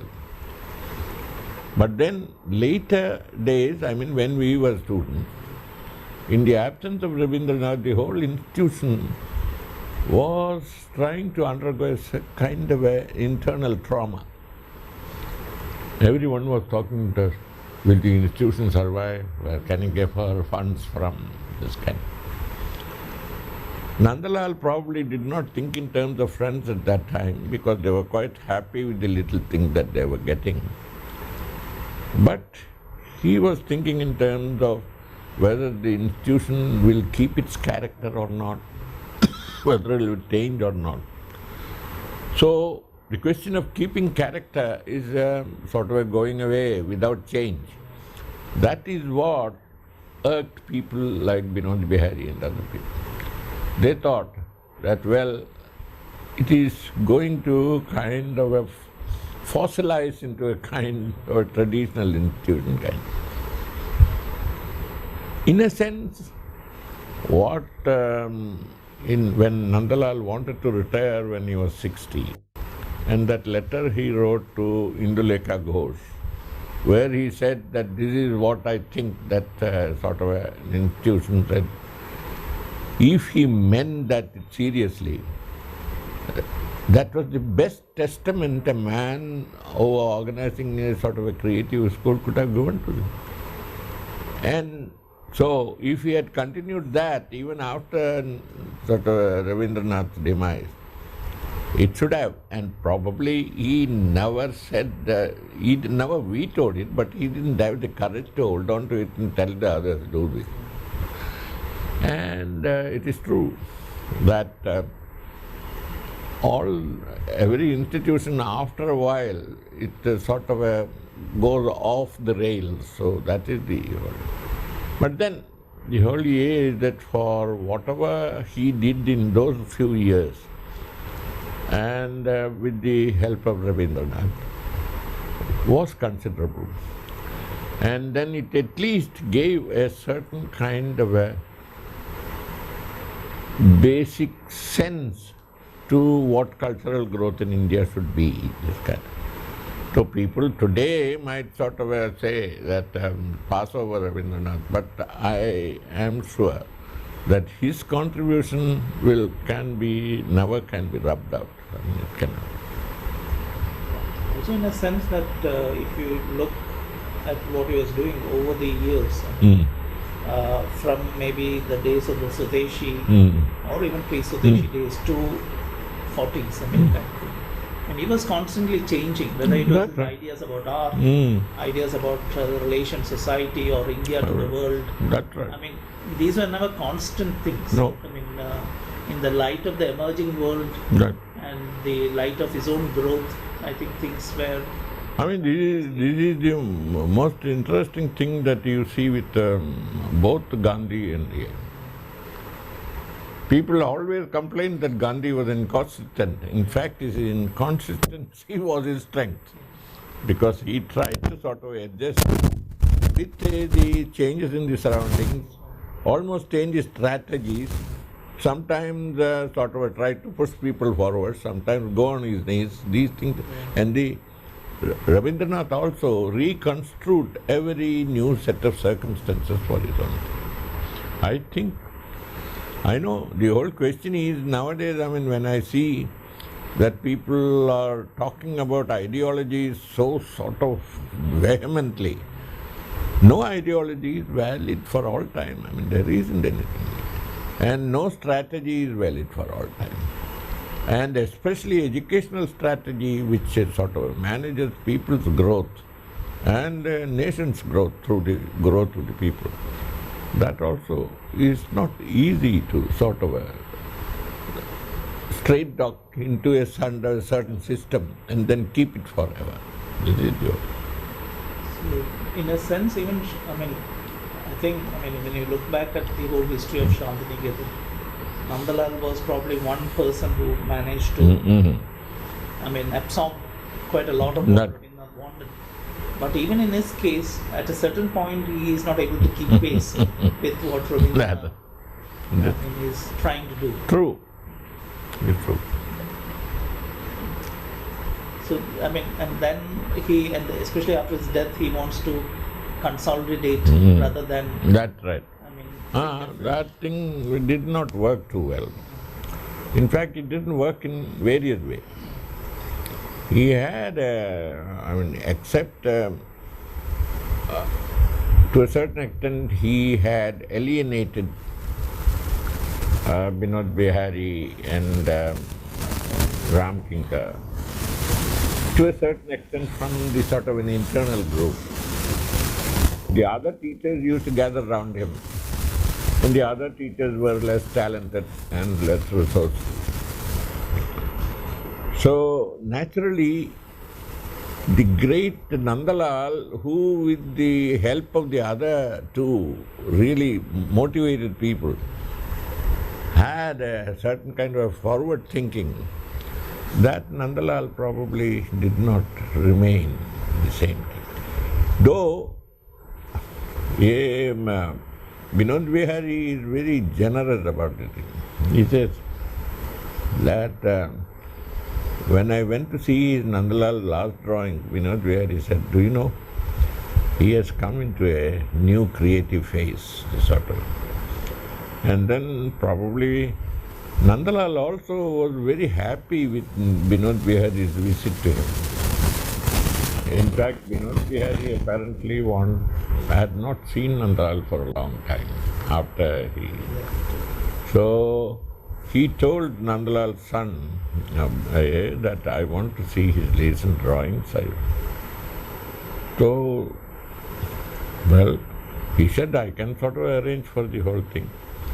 Then when he went to see Nandalal, then he told Nandalal this, and Nandalal said, how will you see it?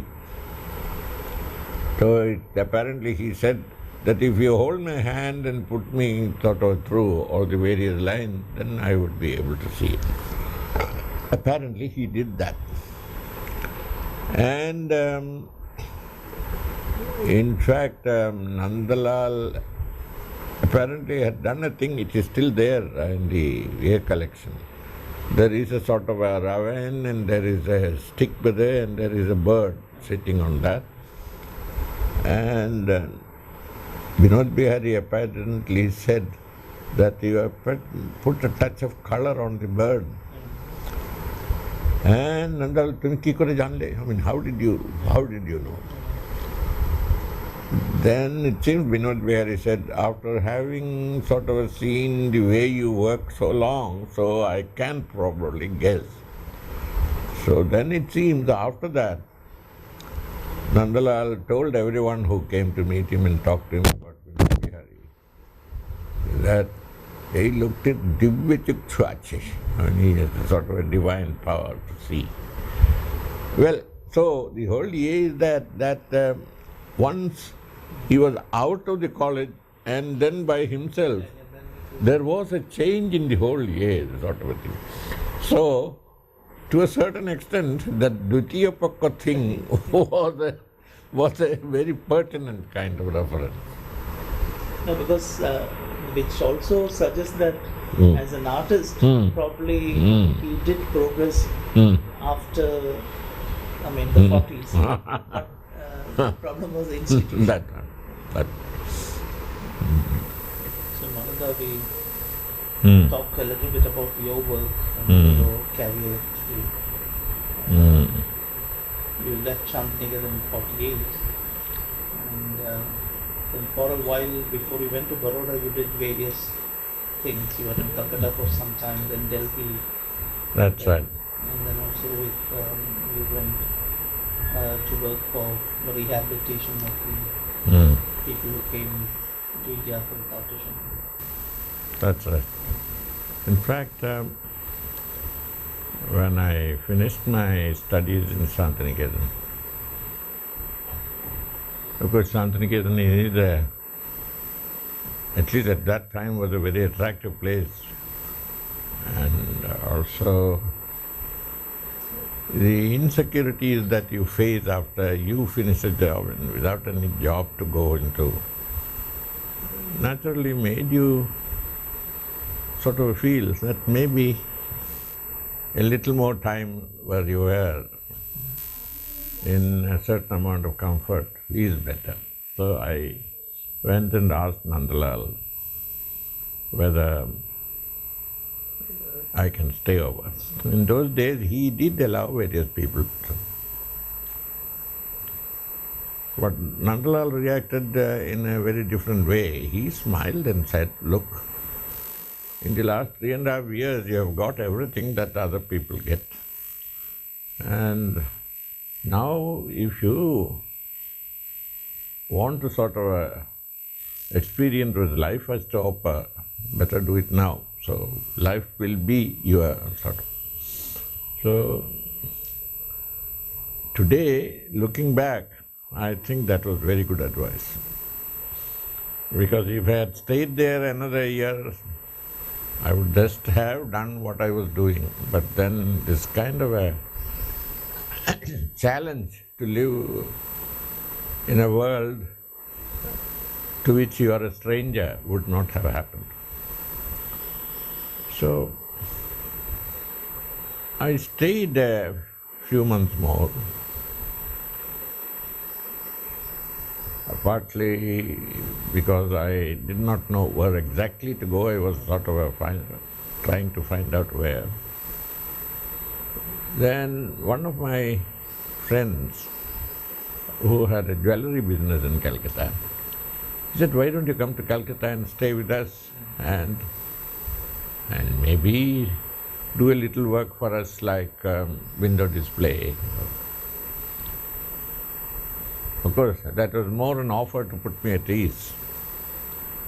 So I stayed with them for a while. I didn't find Calcutta very attractive. Those days Calcutta was very crowded. In fact, if in the evening you had to sort of mount a bus, it was quite nearly impossible. You had to stand on the back bar and go, and I did it once or twice. Though this friend of mine always used to say, "If you stay where you are, we will come and pick you in the car and all." But that was too embarrassing to ask.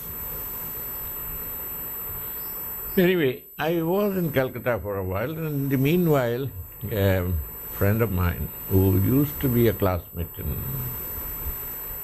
he had got a job in an agency in Punjab. Then Punjab had not divided itself up into the 3 units which it is divided into. And it was a refugee rehabilitation ministry was trying to build up a kind of center for the Hindu and Sikh refugees who had come from Pakistan. And it was in the hands of a peculiar, in fact, quite an interesting but peculiar person. His name was S.K. Day. S.K. Day was, from what I have heard, was a kind of a business chief for the GEC in Lahore before the partition. And then he had probably thought after the partition that he wanted to put his kind of expertise into the service of his motherland. So shot off a letter to Pandit Nehru saying he wanted to leave the job, and then if there is anything that he can do for the country, he would like to do it. Or that was what I was told. And Pandit Nehru said that can do something here.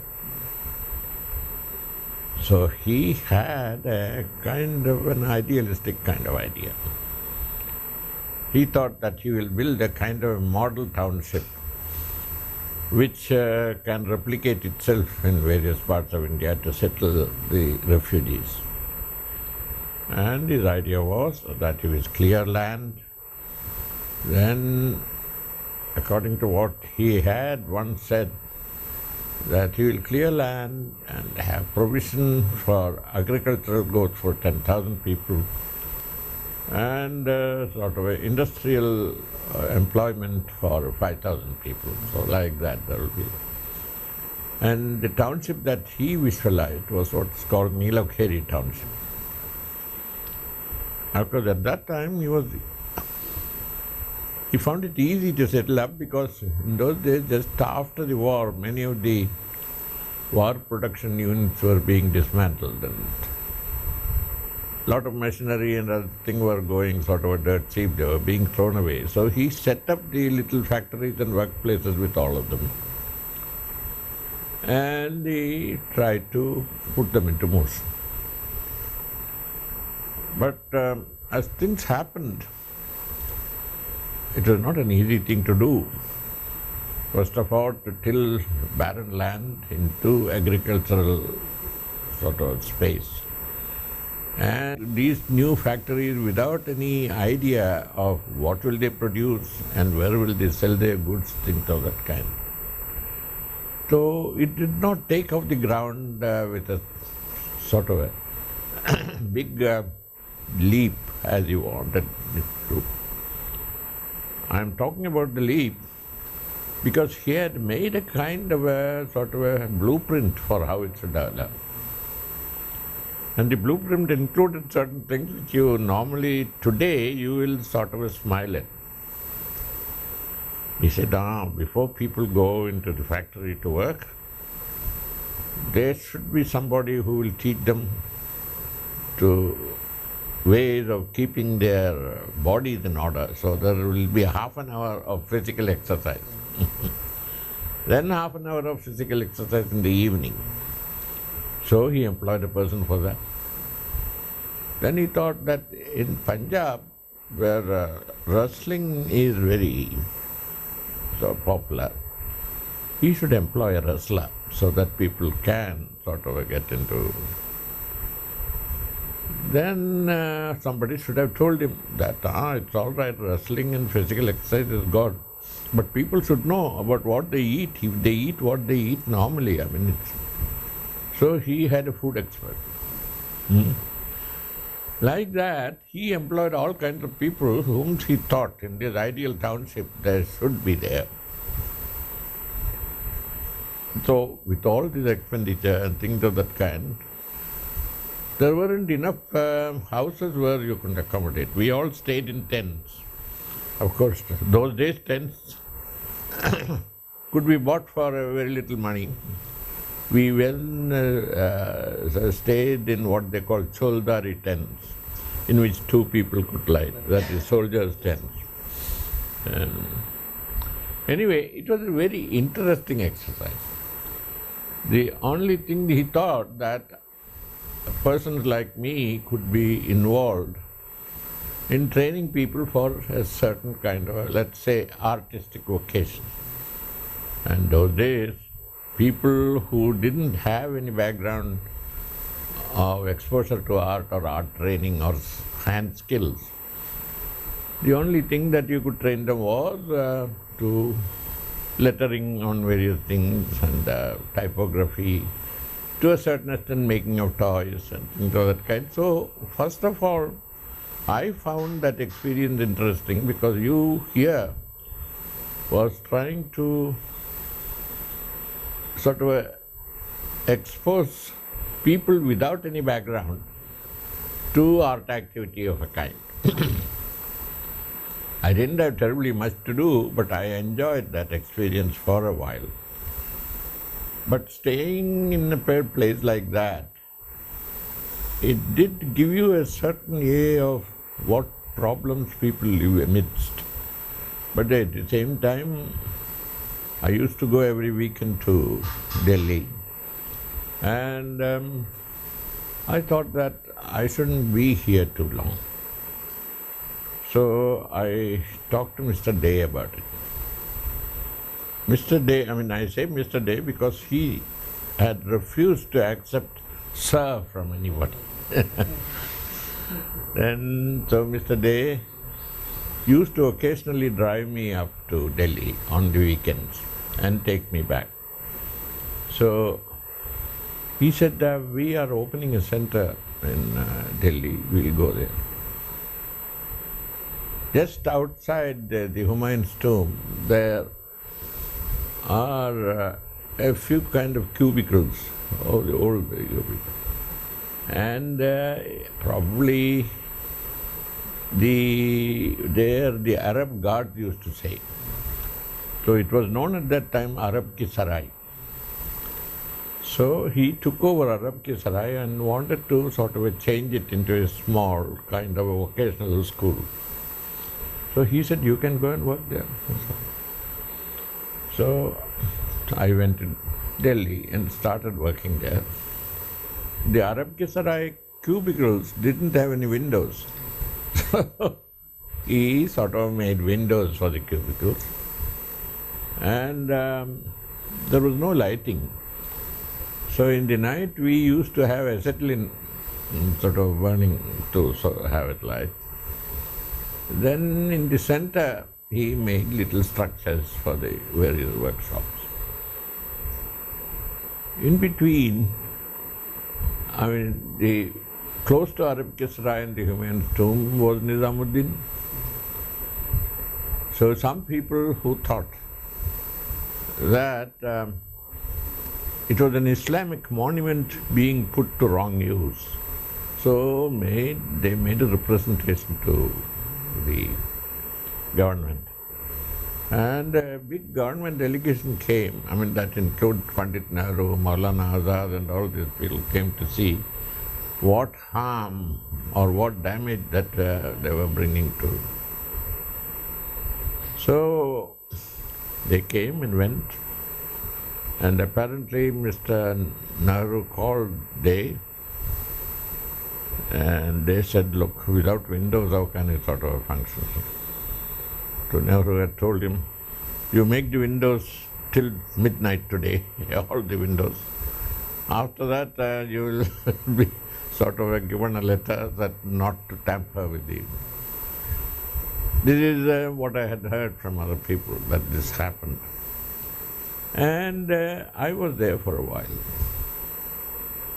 After this thing I settled between Arab Ki Sarai and then in between, in fact, our team that worked with, there were two old friends who were not, whom I had not known when I was a student in Shantiniketan quite closely, but I had heard about them.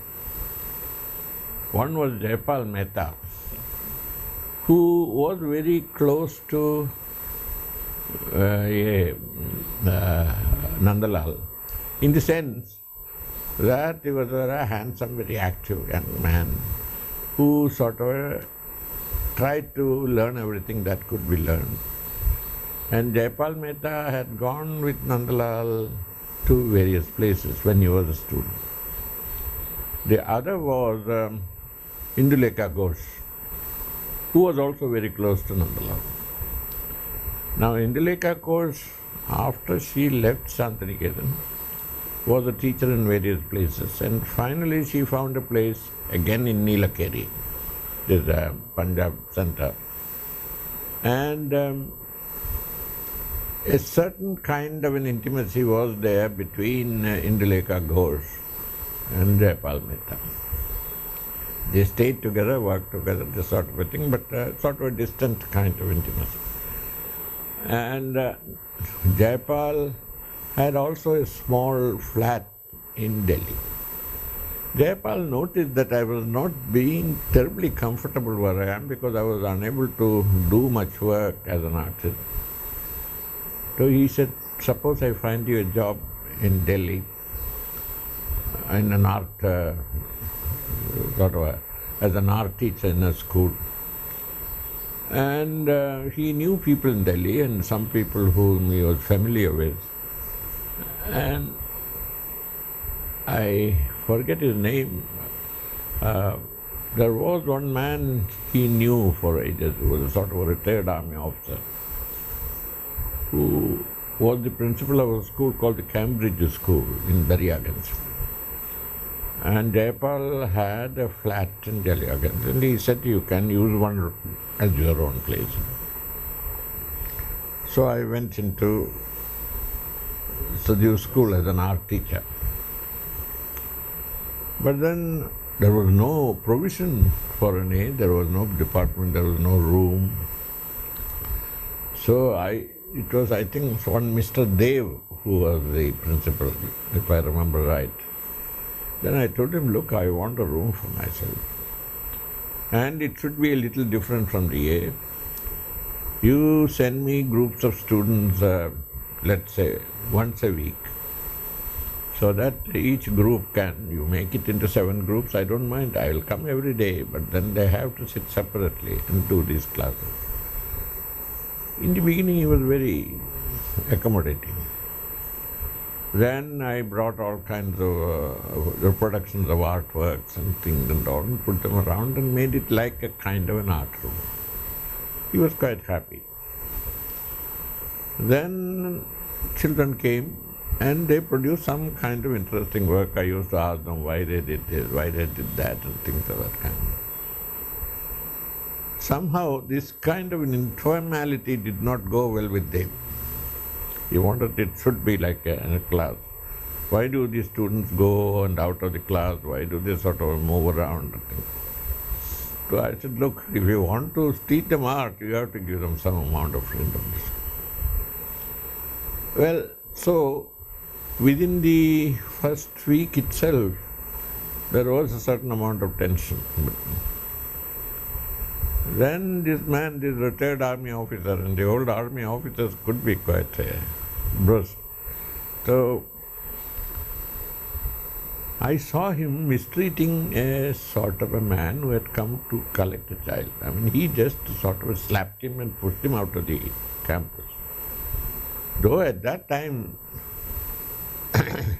there was no sort of a fear of children being sort of taken away, kidnapped and things of that kind.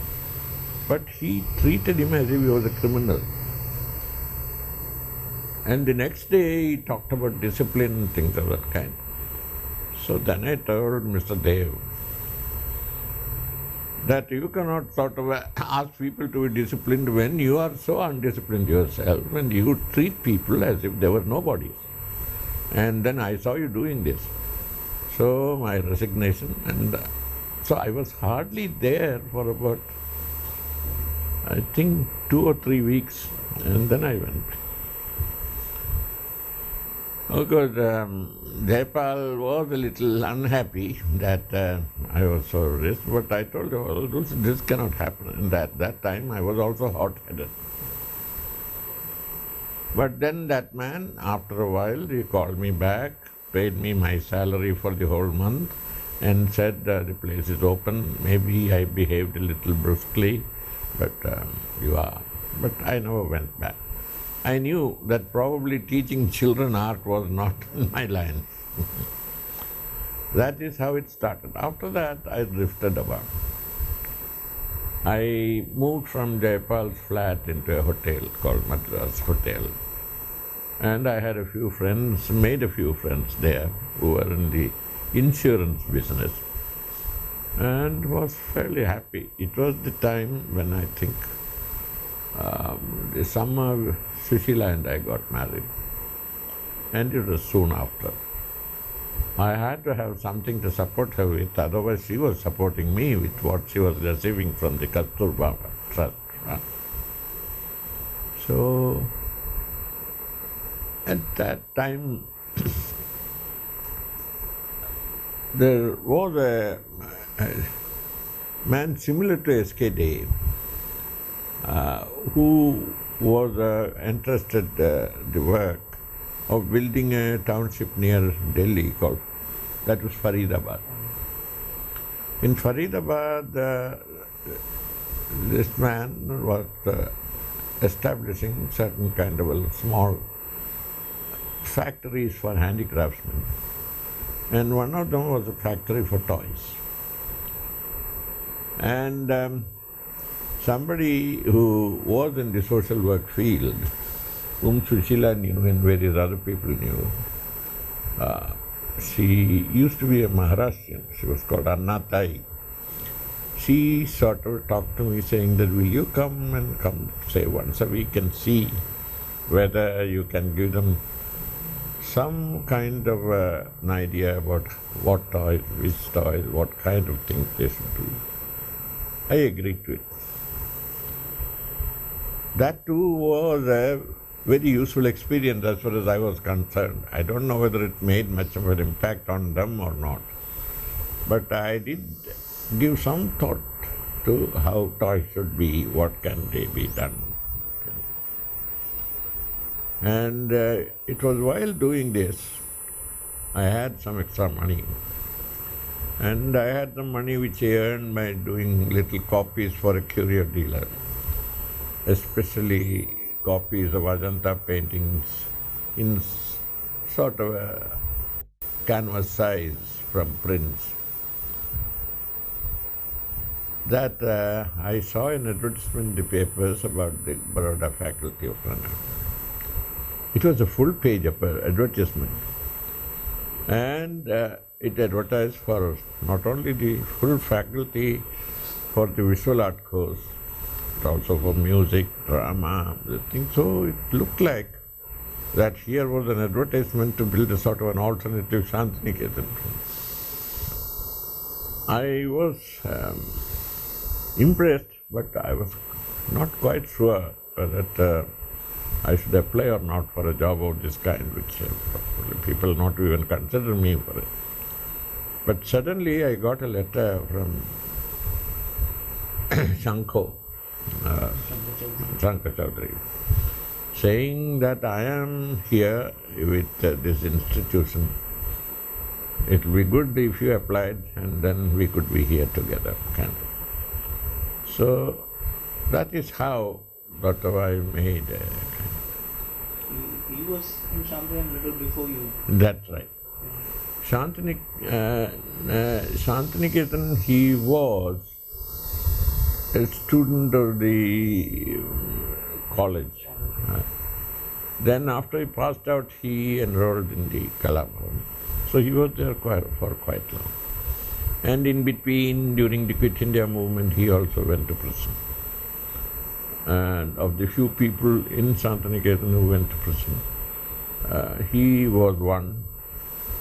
Then when Mrs. Kriplani later, Nandita Kriplani, then Devi Gupta, Devi Prasad Gupta. So all these people were. But I knew him when I went there in 1944 by that time. He was out. Yes. And we used to be fairly friendly. And then he was one of the persons you could talk to because he was educated, informed and things of that kind. And he had also literary interests at that time. So he was in a way well connected. He had two brothers who were fairly distinguished in their own field. One was Sachin Choudary, who sort of edited at that time the quite well thought of economic and political weekly. And there was Sachin Choudary, who was a kind of a background worker for the whole of the film industry of that time, who was the person probably who discovered Yunus or Yusuf, later on Dilip Kumar and all these people. So he was quite. Both of them were characters of a kind. Sachin Choudary was an unmarried bachelor, but lived like a kind of a Bengali jamindar, I mean, and in his little flat, and had aristocratic airs, but then was interested in various things, and his weekly was very well thought of. And similarly, Sachin Choudary also was a little erratic. He used to drink heavily, and he was stopped by the police for driving after drinking many times, I have heard. But then he was very good in business, and so he was probably the business advisor to the Saxerias, who used to be in the film field in a big way at that time. I mean, this is what impression I have. Now, so Shanko knew Bombay and knew various other people. So Shanko had already gone to Paris and come back. And I think he had got married to Ira at that time. And he came to sort of Baroda because Ira had a job here. And she had a friend called Savita, who was close to the Amin family, who were the industrialists here, who was still there, the Jyoti Limited. So when I came here, the others who came for the interview along with me were also people I knew, and two of them who had been students of Kalabhavan. Anyway, finally it came that I was taken as a lecturer. That was called a senior lecturer. But while I was being interviewed, the Vice Chancellor asked me, there is something embarrassing that question I am going to put to you. Will you like to? He said, oh, tell me whatever you want. We have selected you for a senior lecturer, but would you sort of agree to be junior lecturer for another 2 years?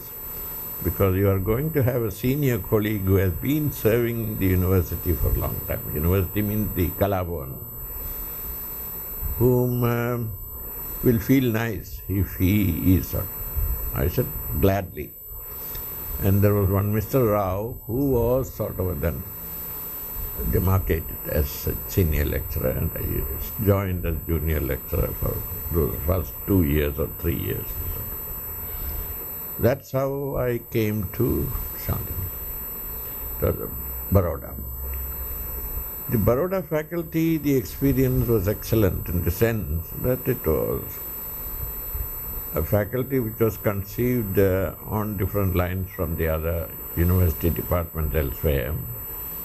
It was open, informal, and it had 1 or 2 people whom I knew. And those among the people were,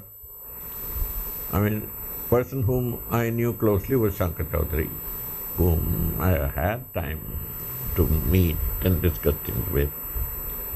The other was N.S. Bendre, who was a visiting artist in Shantiniketan at the time. I was a student the second year, and whom I had a chance to know closely because he got interested in the kind of drawings I was doing, and then one day he came and said, "Why are you here? You should have been in Bombay." Because here people don't give any sort of an importance to drawing at all, kind of a thing. But he was exaggerating, but anyway, the whole question was that I came to know him through that. And he was an otherwise a removed but interesting person and very hard-working person. He was already made a name in Bombay as an artist, but the 3 months I think he was in Baroda, he 3 months in Shantiniketan. in Shantiniketan, he was all the time busy learning all the things he could learn, which was in practice in Shantiniketan. So he went round and sort of sketched in his own personal way the Shantiniketan landscape. He sort of learned tempera painting, which he had never heard the name of at one time. He did woodcuts. Then he got interested in everything that was happening there. He copied the decorative floor decorations, this sort of a thing. All these things he did just to get a kind of an acquaintance with what was happening there. And after he went back, I think his work underwent change. He came to notice various kinds of things which he taught. I mean, he had been kept out of contact while in a sort of a, when he was a sort of a student of the, no, he was not JG School of Art, he was in the School of Art in Indore. So, and then he apparently produced some paintings which found favor with Nariyalwala, who was then an advisor to the Tata concerns. And Nariyalwala gave him a kind of a money grant, which he could use to go around and see the world. And he went to the United States and came round. So, when the Baroda, the art department started, these two people found their place there. The organizer and the head was one Markan Bhatt, who was rather a nice man. His background was in what today would be called graphic design, what they call commercial art at that time. But he had gone and seen various institutions in the United States. And then Hansa Mehta, the Vice Chancellor of the university, had given him the responsibility of organizing such a school, which was open-minded and broad in perspective, which will probably bring together the qualities which were prized in Shantiniketan and the qualities which were supposed to be good in a foreign institution. So he, from what I have heard, he went around looking for people to aid. He apparently went to Shantiniketan also and requested Ramkinkar to come and join here.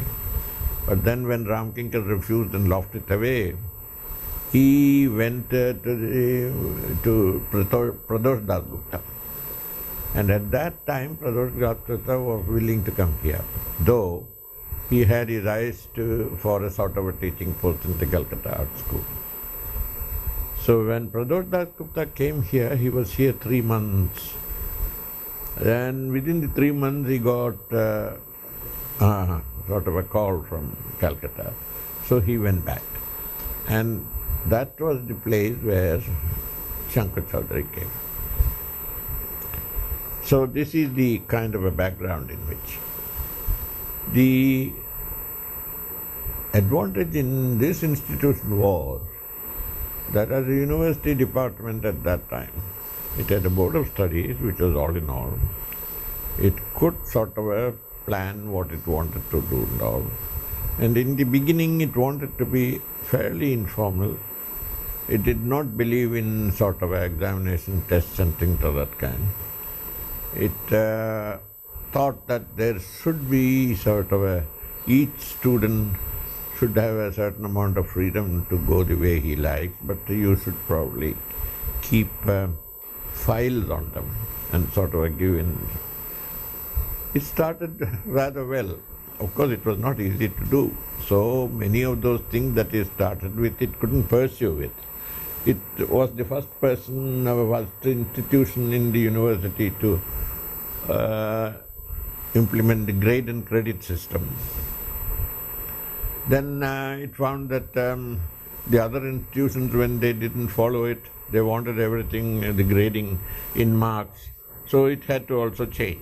But on the whole, it had, in the first 15 years, a kind of an operational freedom which would be very difficult to find in any other growing institution. Except probably Shantiniketan, where you had a person like Ravindranath looking over. But here, those 15 years, Hansa Mehta was the first Vice-Chancellor, continued to be Vice-Chancellor for 3 terms. And that was one of the reasons, I think. And the other thing was that during those 15 years, this kind of a university course, and then it had already sort of pushed out 3 groups of students, I think, and they had all made a kind of a mark at that time. So it made a kind of a mark on the national scene. And it came to be noticed as a model institution. It used to be mentioned even in the travel books, the Baroda in the travel books, it was mentioned that it is a city which has one of the most modern art institutions, kind of a thing. This continued for another 15 years. And then, of course, the kind of support it had sort of waxed, sort of waned. And then things were as sort of a conducive. That is when in 1980 I moved to Shantiniketan. There wasn't that amount of a challenge at that time. But then those 15 to 20 years were good enough to establish and putting it on the rails. So it still has that kind of a reputation till now. And it had made certain kinds of improvement on certain lines. So it is. If it is any problems to face, that is because of political interference. That is the whole thing. Anyway, this is how the first. Where did they differ in the beginning? First 15 years. Where did it differ from Shantiniketan? You said it had to combine what was Really speaking, Shantiniketan at one time did not have any structured teaching. It had only contact hours between the teacher and the student. And it didn't have any kind of an admission requirements for the student. So it was entirely to Nandalal Bose to take people in. And then he took people in of various. He had probably a mind that some kind of an idea in mind that his institution should have people of various kinds and probably various levels of talent. But it was different here. You had admission tests like in foreign institutions, and the admission tests included certain things which of course now are not being sort of enforced. One is drawing skills, then sensitivity to color, then some creative designing of some kind, paint, then eyesight test and things of that kind. So I have known since that many artists of importance had eyesight problems of various kinds, either in the beginning itself or later. Now, so everyone went through all that. I know the whole question is that such an admission test, if I had gone through, I would never have got admission test. But it was interesting. We got in the beginning quite a number of talented students. Then the other thing was that, well, there were in the classes in Shantiniketan, you were left to sort of choose what you wanted to do, and then the teacher, if you had kind of the ability to guide them in that way, and then they could set you sort of various things to do. Here, our classes, and there was a lot of importance given to cultivate drawing skills. So on one side there was what they call creative painting, and on the other side sort of drawing from life. Because life included the non-living things as well as the living things. So these two things went on side by side. Then the other thing that it had, which I tried to learn from Shantiniketan, that they should have sort of a kind of an exercises in being exposed to their own age. So there was something called sort of a copying from old masters, Indian sort of paintings, from Indian paintings. Then also the first dean had been sort of exposed to some kind of training in the Barnes Institute in Philadelphia, and he had sort of started a small course called the Fundamentals of Art, in which various kinds of art things were compared and certain sort of basic similarities were discussed.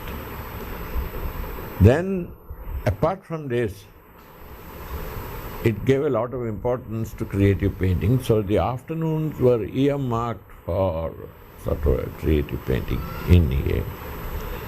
Then the other thing was, it gave importance to a structured exposure to history, art history. Yes, in Shantiniketan came much later. It was in the late mid-50s after Binagri Hari came. That's right. So here it was there, and then it was sort of a managed this way that there were either exposure to the history of world art, then history of Indian art, then cultural history. In the beginning there was also a sort of a series of lectures on aesthetics, which probably is there now, I don't know. And there were in the beginning certain lectures, general lectures on psychology and sort of all that did not completely take off the ground through time. So certain things were discontinued later. But then a kind of a comparative study of art objects, and then histories in these three lines. So that continued, and the aesthetics continued. So initially these were all, I think, all of you teachers who did the practical were also involved in. Some of us, not all of us. In fact, initially when it started, Markan Bhatt was the one who sort of started doing the sort of a general courses. When it came to sort of a history, we didn't have the right staff members in the beginning, but I remember that the first course in art history was done by Professor Gates, who was then the chairman. And he did an excellent job when I think about it now. It was a client, he was used to the foreign method of teaching. He had for every lecture a set of slides which he used to show and talk. The only trouble with Professor Gates was His pronunciation of English nobody could understand. Still German. He was German. And then he didn't want to improve it like some Germans did. So the whole idea is that it didn't continue. Then came Vishnu Kumar Bhatt, who came for a small job. So Vishnu Kumar Bhatt sort of replaced him, but then his exposure to artistry was not that high. So he took over certain kind of teaching of that kind. For Western art, by that time, we had to use various kinds of people, and finally some people were trained for this, especially Parimu and these people were by that time. Otherwise, in the beginning, there was a little bit of a. When I think for a few months, when Markan Bhatt had gone on some kind of a deputation or short course somewhere, I remember taking over from him to talking to fundamentals of art. And I redesigned it, the whole thing. I thought that what he was doing was not the thing I would like to do. And then when he came back, he found that was more acceptable, and he said, why don't you go on teaching? So I did. He also taught a little bit of cultural history. After about 1960, I had some kind of an idea that I can probably put certain notions into writing. At that time, I think one of my early students, Ghulam Sheikh, wanted to sort of start a small magazine. If it is not for the kind of an insistence of Ghulam and Sachin Choudary, I would not have started writing so early. Before that, I had written for some of those student activists magazines and things of that kind, but mostly on general notions of Gandhism, these things on education and things of that kind. But on art, I think my first piece of writing should have come in the 1960s or 61. Yeah, 61 definitely you have done a piece on That's right. kind of Rabindranath and That also happened. came to Shantiniketan. But that's right. So all this got collected in Moving Focus. Knowing what that. But you worked here for about 2 years, and then you went to, 4 or 5 years, and then you went to on this scholarship to England, yes. that was this British Council. That the British Council Research Scholarship. I was part of the first or the second group that went from India, because I remember that it was in 1955,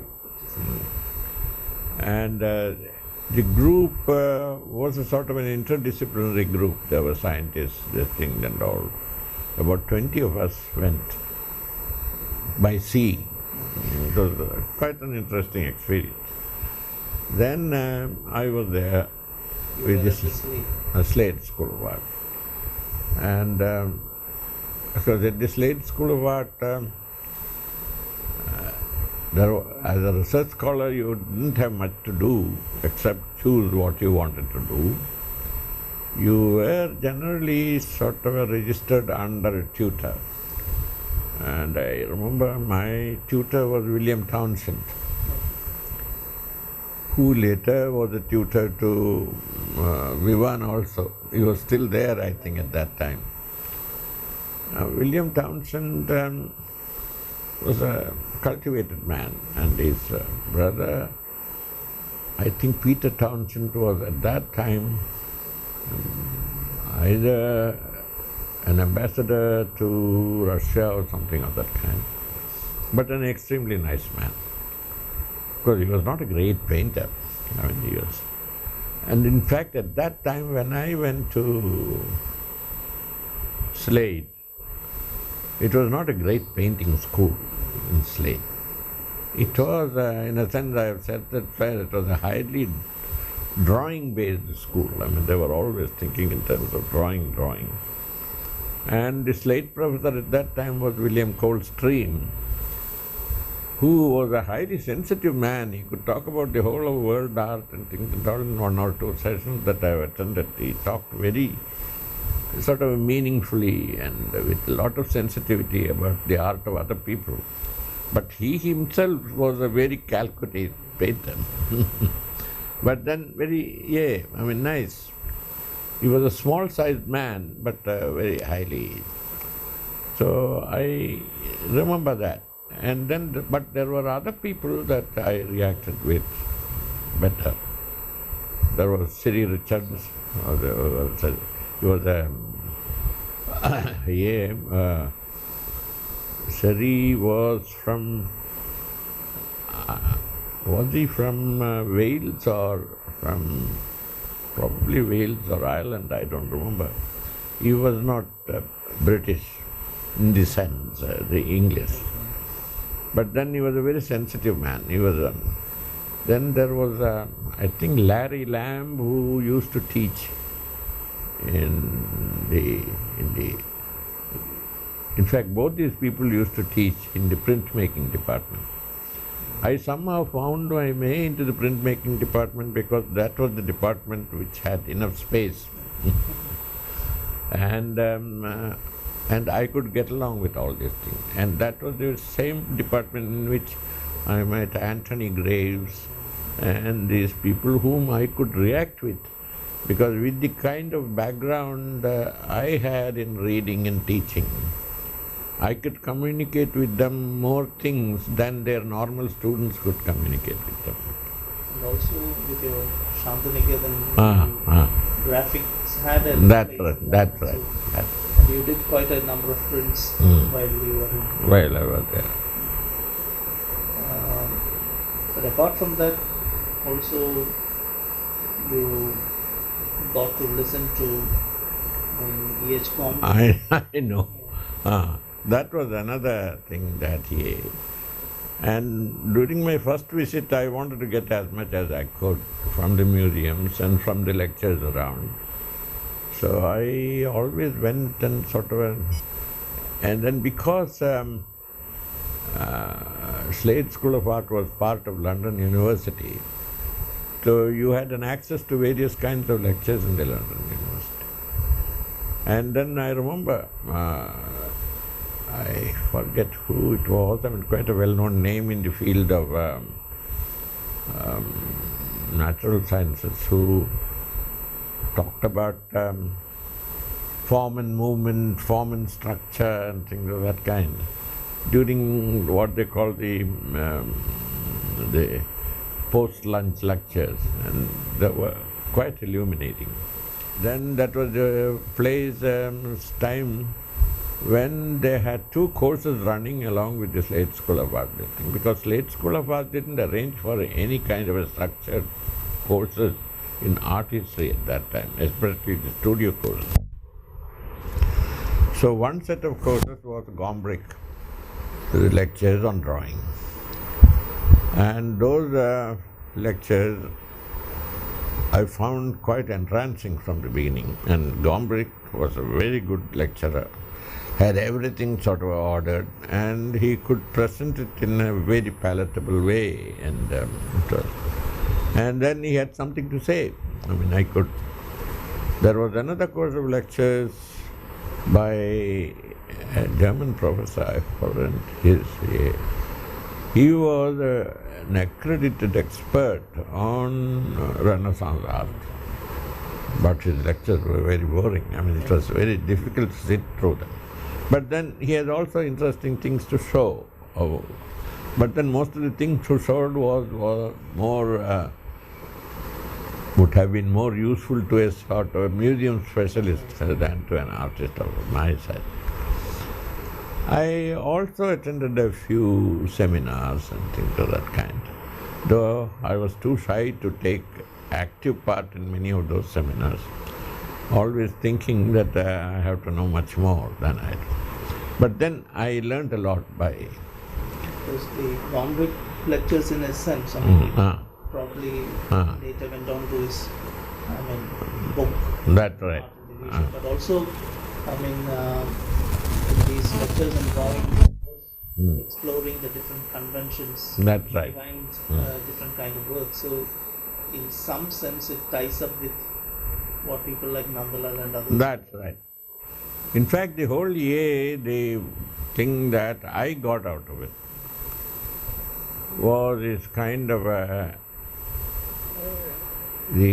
that set of lectures.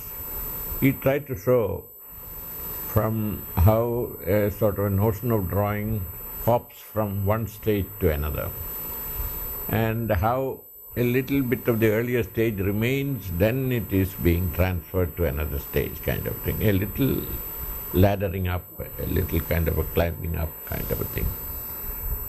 Except when he comes to the end. That is when suddenly he finds that from the time of the question of confronting reality and representing it goes into caricature. Then from caricature it goes into a certain kind of a distortion which comes and ends in Picasso and this thing. So Picasso more or less shuttles between representation and caricature, this sort of a thing, So from realistic work to distorted work. The idea that struck me was this question of the notion of the schema.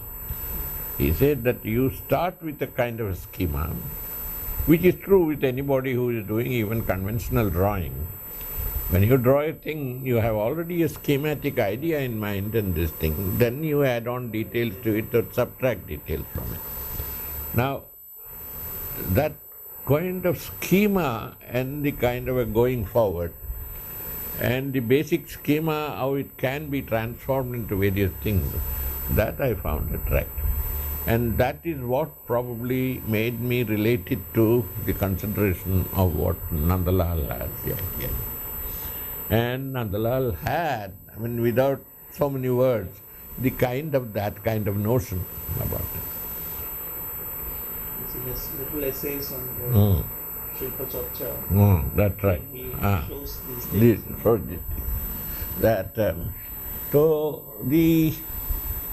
In a sense, I got a lot out of what Gombrich said. And maybe I jumped away from it, but the whole question is, that notion I found very, very useful. Then after that, of course, when I was there for 1 year, and strangely enough, I was not in India when Uma was born. So I was very anxious to come back. And otherwise they said that why don't you stay over for 1 more year. Somehow the teachers got a kind of a fancy for me. But I said, in a sense which might have even hurt them, I said, if I want to spend another year in this part of the world, I would rather do it in Europe. But anyway, they were quite nice. I did travel to Europe. I spent 2 months along with another friend of mine, going through various places in France and Italy. And it was very useful because most of us were interested in certain things which the people of that time were not so much interested in. Medieval art. Medieval art. You saw a lot of medieval art. In France, most of those cathedral sites till the kind of a middle of France. That is, I still remember, I started with a place called Sens, then from there to Auxerre, then Avalon, then I went from Avalon to Autun, then Vézelay, then finally ended up in Dijon. So it's quite a bit of the Gothic. The Gothic and Romanesque things. And then certain of the Romanesque things, especially in Autun and Vézelay, were quite sort of entrancing. But even the early Gothic and or late Gothic things in Dijon also were quite. I had a plan to go to the other places where the Romanesque things were like Arles and what is the other place? Anyway, the whole question is I don't now remember some of those names. So that where my other friend went and said. Then we sort of went to Italy. We met in Rome, and then we sort of went to these various places in here, especially we went to Siena, we went to Florence, we went to Verona. Soon after you're coming back, maybe 2 years after that, you moved on to the That's right. handicraft course. Really speaking, when I went round and saw various institutes, I suddenly sort of pushed me back to my early readings of Kumarasamy. Then I suddenly thought, how is it that at a certain time you have the high art and low art sort of linking up so closely, to the extent that some of the low art objects are as good as the high art objects. So I wanted to know more about what the was at that time. It was a kind of a little desire on my part which I had not vocalized, saying that I want to do this to myself. But then I had this feeling. That I wanted to know a little more about it. And then the kind of an exposure I have had in Shantiniketan, though I never sort of attended the various craft classes and things of that kind, but I was already giving thought to it and what should be and what should not be. So I thought an experience would do. And it came in a kind of an accidental way. My sort of the chance of my going into the hand-loom boat came in a way, and it is related to Riten. Riten Majumdar had at that time become a kind of a fabric painter of note. And he was getting a scholarship to go to Belgrade or somewhere. And he had an offer from Uppul Jayaka saying that, will you come and sort of join our... So Riten should have told her that, look, I am not interested at the moment, but then there is somebody who will probably serve your purpose. And so that is how I got the message. That is one of the reasons here. But in the meanwhile, there was a kind of a call for what they call the Small Scale Industries Design Center, in which I also applied for an interview. And I was chosen there. So when Mrs. Jayakar also wanted me to sort of go for an interview, I was chosen there as well. So there was one man at that time, culture secretary, called Ashfaq Hussain. He put me a question, why are you being chosen for so many? I said, I didn't choose myself, you chose me. So you should ask yourself that question. But the whole idea is that I can tell you that I applied for these things because I want to get a kind of an insight into it. He was very nice otherwise. Ashfaq Hussain had two sides to himself. As a culture secretary, he treated some people very badly, but he treated some people very well. He treated Professor Gates very badly when he became the first, I think, curator of the National Gallery of Modern Art. So he thought in terms of living, and I have heard this from the mouth of Professor Gates himself. In fact, Professor Gates was on the committee which selected me for the research scholarship to... So he said that I'm going away, and this is one of the reasons. Anyway, I remember Ashfaq was, but he was close to various people, but he was not that close to them. So that is how I went there. Then it was a challenging post, I had to do a certain amount of homework to find out what are all the various kinds of weaving, what do they use, and things of that kind. It took me about 2 or 3 months. Then, in a way that I could talk a few, 2 or 3 languages, I got familiar with all the weavers. And I could also talk Hindi to the Hindi weavers and Bengali to the Bengali weavers. So, I learnt a lot in that time, and the Bombay Center became a sort of an interesting center for the art.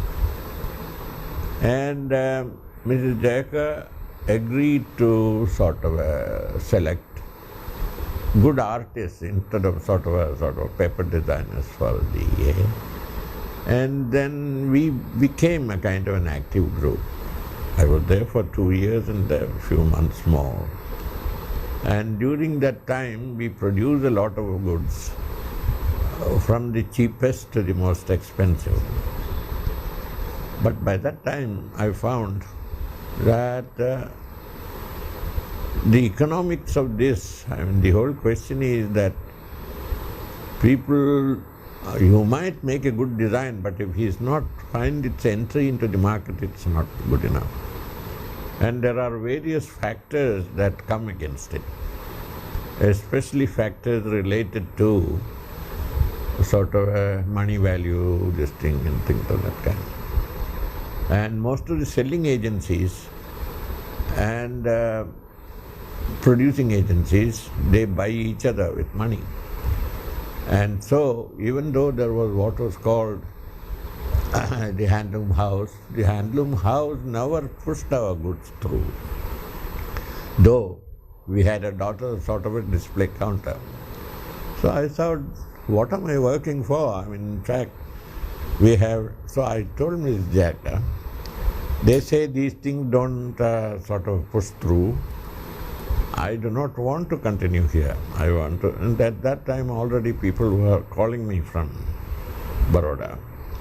So I said, I would rather go back to teaching now. But then before that, I want 2 exhibitions in which I show all the works, all the kinds of work that we have done, both in Bombay and New Delhi, and then put people there to book orders. And book orders with full information of how much time it will take to produce, what will be the minimum quantity in which it can be produced, and things of that kind.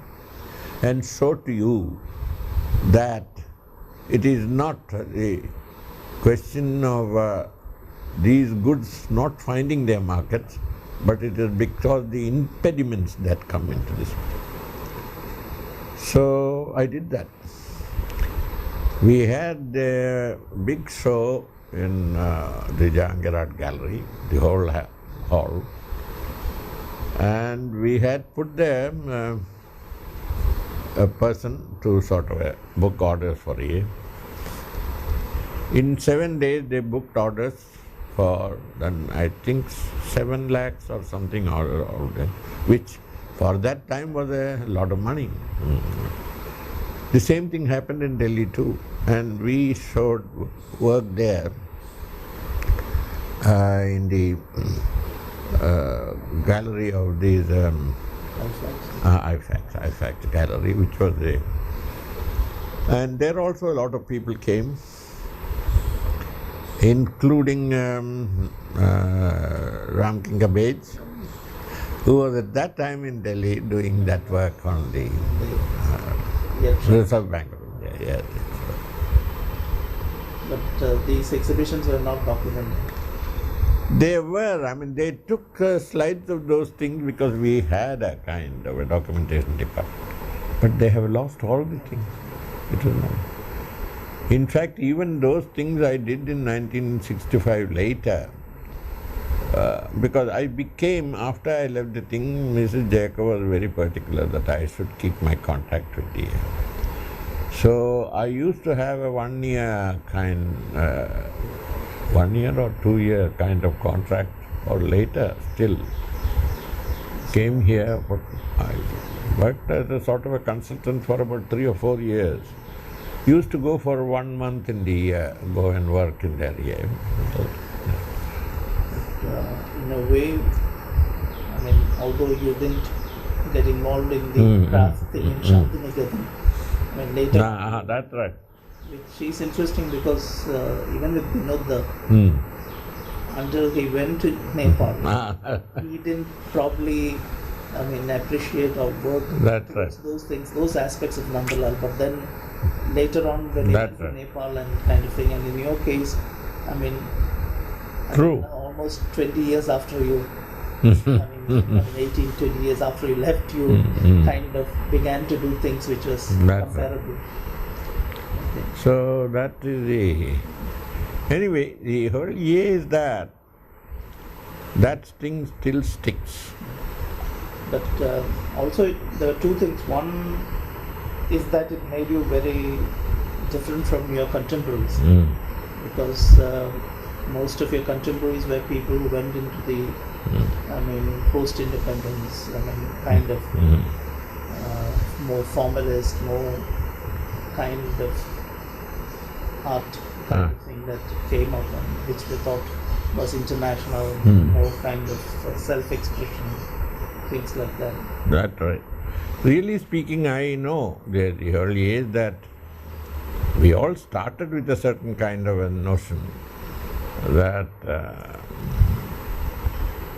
for a kind of an art for the times. I mean, of course, now they are talking about modern and contemporary as two different categories. But at that time, it was a question of contemporary art. That, contemporary art is not a sort of a localized art, it is a globalized art, it's an art which has sort of its roots everywhere, and probably aerial roots everywhere, sort of. And then people thought that you should probably flock to centers which are sort of flourishing centers of such art of interaction. So they went to Paris and they went to London. Of course, London was not that flourishing, but Paris was. Then some later went to the United States. But the whole idea is that, really speaking, I went in almost the other way. I found that there was a whole world within this country itself which we had not known. And that had sort of various kinds of expertise and ways of creative sort of outlets, which we can ourselves sort of try out. And that is why I thought that I should give more attention to that. So when I get the Kumaraswamy lecture and say that should we have a new art movement, I made it a kind of a theme. That, well, you see, Indian art is not just those little that you practice in the towns, but it's a sort of a large landscape. Now, the other thing is that, well, somehow you sort of discussed various things that were lying in the peripheral regions or regions which were already responding to a certain market that was as craft. And I found that many of those things, those craft goods, found their way into the museums and they could be classed as museum pieces. Now, if that was so, I mean, you see here, you have a whole world to yourself. And then it always sort of showed you the way that interaction with those kind of expertise, you will probably create various things which are quite unique in themselves, which is what the European artists did. In fact, most of the things that when you thought in terms of the innovations in European art, whether it was in their sort of a matter of their construing a new, giving a new value to space or form or things of that kind, they all came from their contact to museum pieces, which came from all over the world. Then we have sort of an active museum within our own country. So that is why I was quite convinced at that time that this was the aim. And then I started working with various kind of. So this is again where I think I suddenly discovered Nandalal in a sort of a new incarnation. Whether Nandalal was able to do that or not is not the matter, but then he has already sort of planted a seed in which you could think in a different way. Then the other thing is that which I am trying to sort of discover slowly is that through Nandalal I am again discovering Rabindranath a little better. And where is this? There is no sort of, if you are thinking in terms of giving a fundamental activity to creative art, you have to think in terms of at its fulfillment, and at the sort of a stage of its fulfillment, where do you find creative art fully sort of there? That is in kind of environments where there is a continuous a kind of a transaction of ideas from the individual to the total environment, this kind of thing. So you see that many of those, and then this was, I started recalling the various things I saw in Europe or in other parts of the world. When you think in terms of the total environment of a medieval town, and go to the museum, and go to its churches, go to its sort of a various artifacts, there is a linguistic continuity. I mean, there is something which sort of a big, it is a sort of a culture, it's a visual culture of a certain kind. So, I have of late started thinking of that, and I think I owe to the seeds of interest which was shown in the minds of other people and me by Rabindranath. He thought in terms of art, or in the terms of cultivating every kind of activity to a level of art, or it was part of a total environment that sort of brings you into a new relationship with your art. So I think now, when you are thinking of and all, people are now, every art school is thinking in terms of very adventurous ways that we should criticize what is happening in society. We should find out what the politics of exposure of the crudities in life and things of that kind. But they are all doing it in a kind of a way a comment is made. They are not doing it in a way that they could change it fundamentally. So if there is kind of an art school like what Rabindranath thought in terms of, it is still a very desirable thing even today, where you are more or less trying to build up a network of relationship from the individual to the environment and then back. I think so, and that is what I was trying to say that day in the. Because also, in a sense, I mean, if you look back at all these artists, early artists, like for someone like Abhinay Chandra, his main interest, like that of many modern artists, was of creativity and self-expression. For Nandalal, he was greatly interested in art as communication. That's right. And the stress a little more on that. But in some sense, when I look at your work, you seem to be trying to say that both these should be held together. That's right. I mean, that it should be on the one hand, I mean, self-expression, but also, I mean, you should be interested in communication, so that there is a big range of things.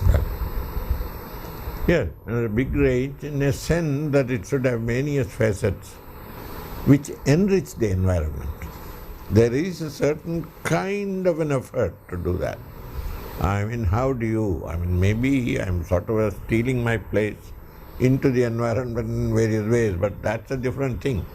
But the general intention is that art education, practice of art today is going into the way of kind of, let us say, a kind of communication anyway. So today, sort of a communication by art is one of the major issues.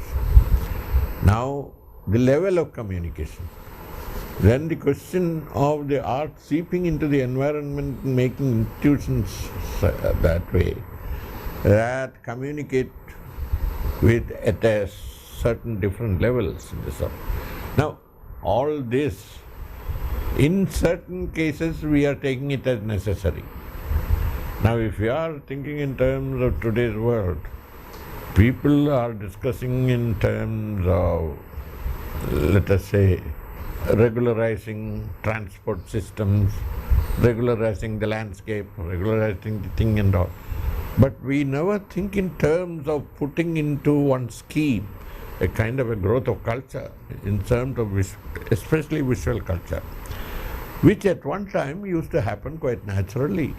But now probably we will have to sort of argue for it, probably fight for it in this sort of a system where it is, because where economics and economic considerations are sort of taking precedence. Now imagine you can't now construct, formerly probably when people constructed sort of a city, maybe they had a sort of a total idea in the mind that this is how the city should be, almost like a city, an enlarged temple kind of a thing.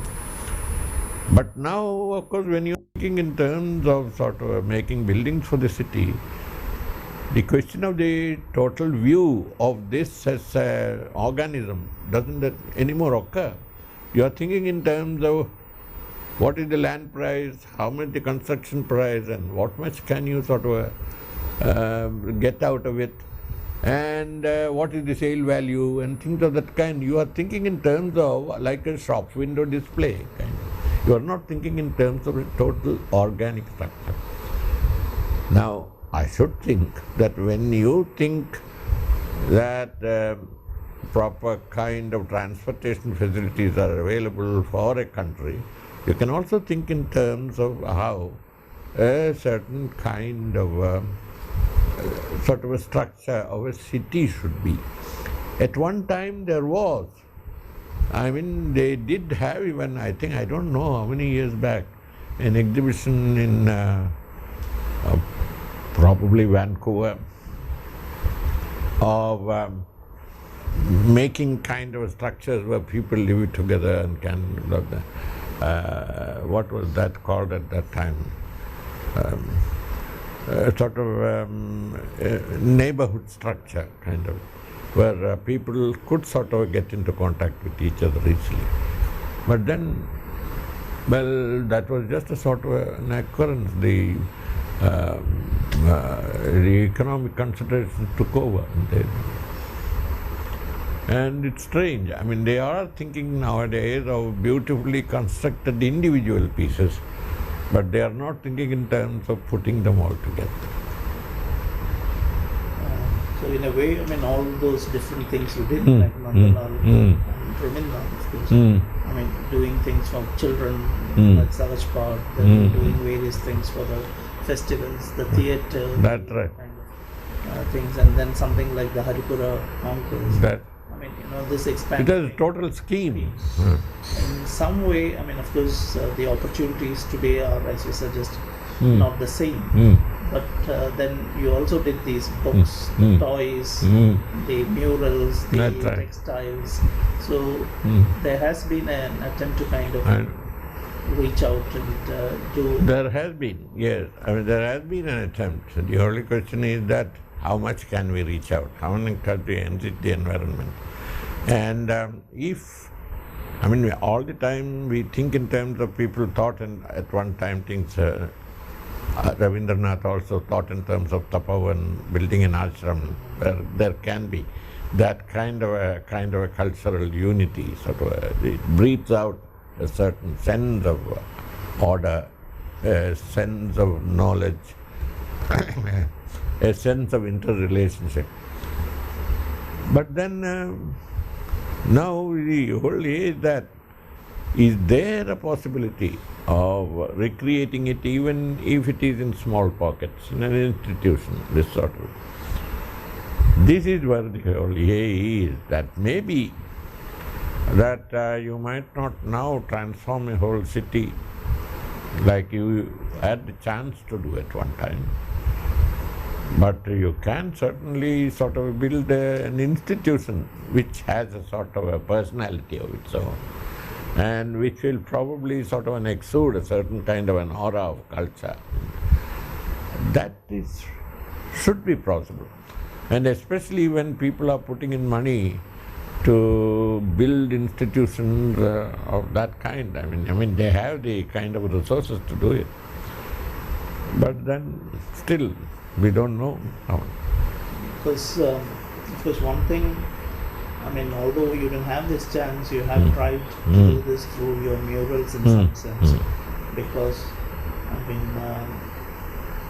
when you have always tried to work in public places, as part of institutions, most of your murals are like that. Right. Except perhaps for these two large painted things that you've done recently. Otherwise, the entire work has been... Yeah, I know. In fact, when I was doing the thing, I don't know in what condition it is with the Gandhi Darshan mural. I haven't gone and seen it since I left it. Probably sometime I should go and see it. Or if Naveen says that he'll go and photograph it again, of course, if it is worth photographing now. There was some problems when I saw it, I think more than 10 years back. So if that can be photographed, I mean, if it had to be reconstructed in certain ways and things of that kind, do it at that time. Now, at the time I was working there, I mean, it was that was also a nice experience, working in the open like that in the hot summer. So that was the time when Banbi Harida used to stay very close, and he used to come and sit in the convent. He used to fight with his wife and come to sort of account to sit with him. He was a peculiar man, but very nice person. So once at that time, then suddenly he came with the news, do you know that Zakir Hussain, our president, has died? Then somebody else came and said that you are doing something in the memory or the centenary tribute to along with what is being done for Mahatma Gandhi. Will you do, if you will, sort of something for Zakir Hussain? I said, if people will let me do something, I will be very happy to do it. Because by that time I was trying to sort of cast various things in sand cast with calligraphic images and things of that kind. So I was just thinking that if somebody asked me to do a thing, I will do his whole background, this sort of with walls with graphic images, not any. And then in the center, a rose garden, kind of a thing. That I said, I got this idea from reading one of those stories. I think in the probably introduction to a book of poems, where we were talking about Sufi poetry and things of that kind. So, of a sort of a Persian king who was who died, and they made a big sort of a structure to commemorate him. So something, I mean, like not Taj Mahal, but something similar to it, a tomb. And his son was always bothered by dreams of his father. So he called the Qazi and asked that, what is this? And he said, this is happening to me. Then the Qazi said that you ask him the question when he comes and appears to your dream.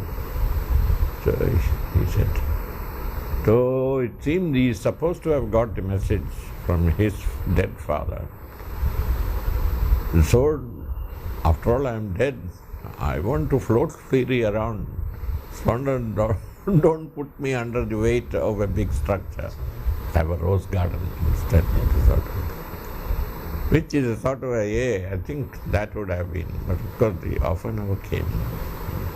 But in all these murals that you did, in some sense, you moved away from your earlier work because there's much more. I mean, the earlier work was more in the modernist mode. Kind of thing. Completely visual, independent, and so on. But these murals made you, more narrative, more kind of have, other elements, references to other arts and various things, and also to, myths and cultural practices and all that. So, all the murals that you have done, from the one in Lucknow, based on Rabindranath's, play, to the one in Delhi, in the Gandhi Darshan, and later ones that you did in Shantiniketan. All these have, much more of that. That is a great advantage. The whole question is, if the people who see it, the viewer reaction can be a sort of a great advantage. In fact, when I did that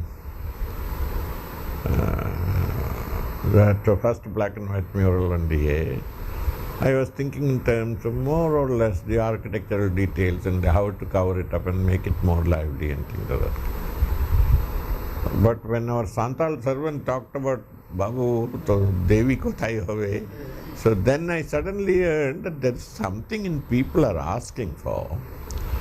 And then if you can give it to them without losing any of your sort of a thing, why don't you give it to them? So that kind of a viewer reaction. And in the kind of working I do, there is no hard line between abstract representation and a representation. So I can easily jump from one to the other. And that is where I think there's a great advantage in many of the things that we see in our traditional art. This, so it has, in a sense, also allowed you to That's right. kind of thing. And one more thing which I did is with this, other Indian artists have also tried to look at the larger art scene in some ways. We can see in the interest that artists have taken in the craft scene, in the larger art scene. There are 2 or 3 different kinds of things. Some people have been interested in doing, preserving it and doing something for the craftsmen and the other kind of artists. So, it has been mainly trying to find markets for them or trying to intervene and make them, what people thought would be more suitable for the time. So, it has basically been about finding markets and pushing the arts and keeping them alive and things like that. The second thing has been, in a sense, trying to do something like that, like Gemini Roy and the others have done, after me. Using a stylistic kind of thing. And a third one, if you think that most of the artists in Shantiniketan, especially Nandalal and Rabindranath in some way, and also you, it has been largely to look at them to learn for yourselves. So that take advantage of this large thing, world outside, and the varied practices. So you are not very interested in either preserving or finding markets for them. Because although even Nandalal, while occasionally tried to kind of help people out. It didn't The work out. idea in Shantiniketan was not to really, preserve things. The idea between art craft thing to kind of be dissolved in some way, but not to necessarily preserve those things or to find market for those things. But occasionally it might have been more to create new things. And also as artists, whether this can be used and this can help you to do it. Really speaking, that occasionally when I first read certain of those essays of Havel, I had missed this little piece. That is what I repeated, I think, in my last lecture. He has written there very effusively about what is the need for preserving or giving the proper kind of employment to the kind of expertise that is available in India. But he says somewhere that, you see, I do not want to preserve so much the Taj Mahal intact. I wouldn't mind even if it goes into ruin. Preserve the kind of expertise that brought Tamil into being, so that another person can build a Taj Mahal if you want very easily. Now the question of a living tradition is there. The whole idea is that it is not in sort of a trying to sort of preserve a thing or put it in a museum and seeing it from time to time. What use is it unless it sort of motivates you to do something in continuation of that and do something different. So here again, I think some of the finest things among the finest things I have heard about tradition, which I think have sort of mentioned in one of my talks somewhere, is of what I read in a Hindi essay of Azari Prasad Dwivedi in a collection called Vichar or Vitark, in which he is talking about tradition. So he says, my notion of tradition brings to an idea of a Shavasadhana in mind of the sort of tantrics, where the tantrics are supposed to have looked in the charnel yard for an old dead body and put it upside down and sat upon it and sort of meditate on their own condition. When they come into touch with what you call their sort of a self-knowledge, then that dead body, the head will turn forward and talk to them. I think tradition is a thing of the kind. Till a man comes to terms with himself, or all the antecedents are not going to talk to you, then it is a dead body. But when it talks to you, then you can be sure that, well, the tradition is alive. Now, our thing should be of that kind. It is not a question of preserving the whole thing as sort of a maybe artistic ruin, but then what we want to have the kind of creativity growing out of whatever. That was, I suppose, the intention of most of the originators of what we call the Bengal movement. Basically, you don't believe in having a kind of museumized practice. That's right. But you want, because at some place you said that, it's these, not even sensibility. Sensibilities might itself change. But the whole possibility of the different levels of creativity existing and being continuously regenerated. Yes, and then that that is why from time to time I'm talking, putting it all thing in the simile of language. Like in language, we have different levels of expression, and various peoples communicate with each other. And even various packets of communication network with other kinds of communication. There is a similar thing in visual art too. And if you are thinking in terms of the kind of rewards we sort of get from viewing visual art in India of all kinds is this kind of networking. I mean, we find it living. It is true that in the right circumstances, this networking flourishes. But in the wrong circumstances, it can be just brought down. I can see that many of the young people who are enthusiastic about Indian sort of practice of Indian handicraft and things of that kind, they go and ruin the whole system. They ruin their concept of idea or the idea of the image. They ruin the structure of the image. It can't even stand on its own feet. And then the kind of a use of the image in a kind of a complex which relates one to the other. This happens. So the whole idea is that, like you have a sight of a logic of structure in a language of different kinds of languages, and then they network to each other, there should probably be the discovery, or at least the attempted discovery, of a similar networking of stages of visual creativity. And it's not impossible. I mean, it's possible. And it is possible only if you sort of see that you handle various kinds of media, various kinds of material and all. And today, when visual communication is a sort of a big deal, this is something which is not below the dignity of any artist to do. I mean, it's something that he can do. I think this is very important now. And there are various things that you can do now which you did not find easy to do except with a whole sort of a total sort of big band of collaborators. But now, with even a small section of collaborators, you can do various things. So that is a thing, that possibility that we should try to utilize in various areas of communication.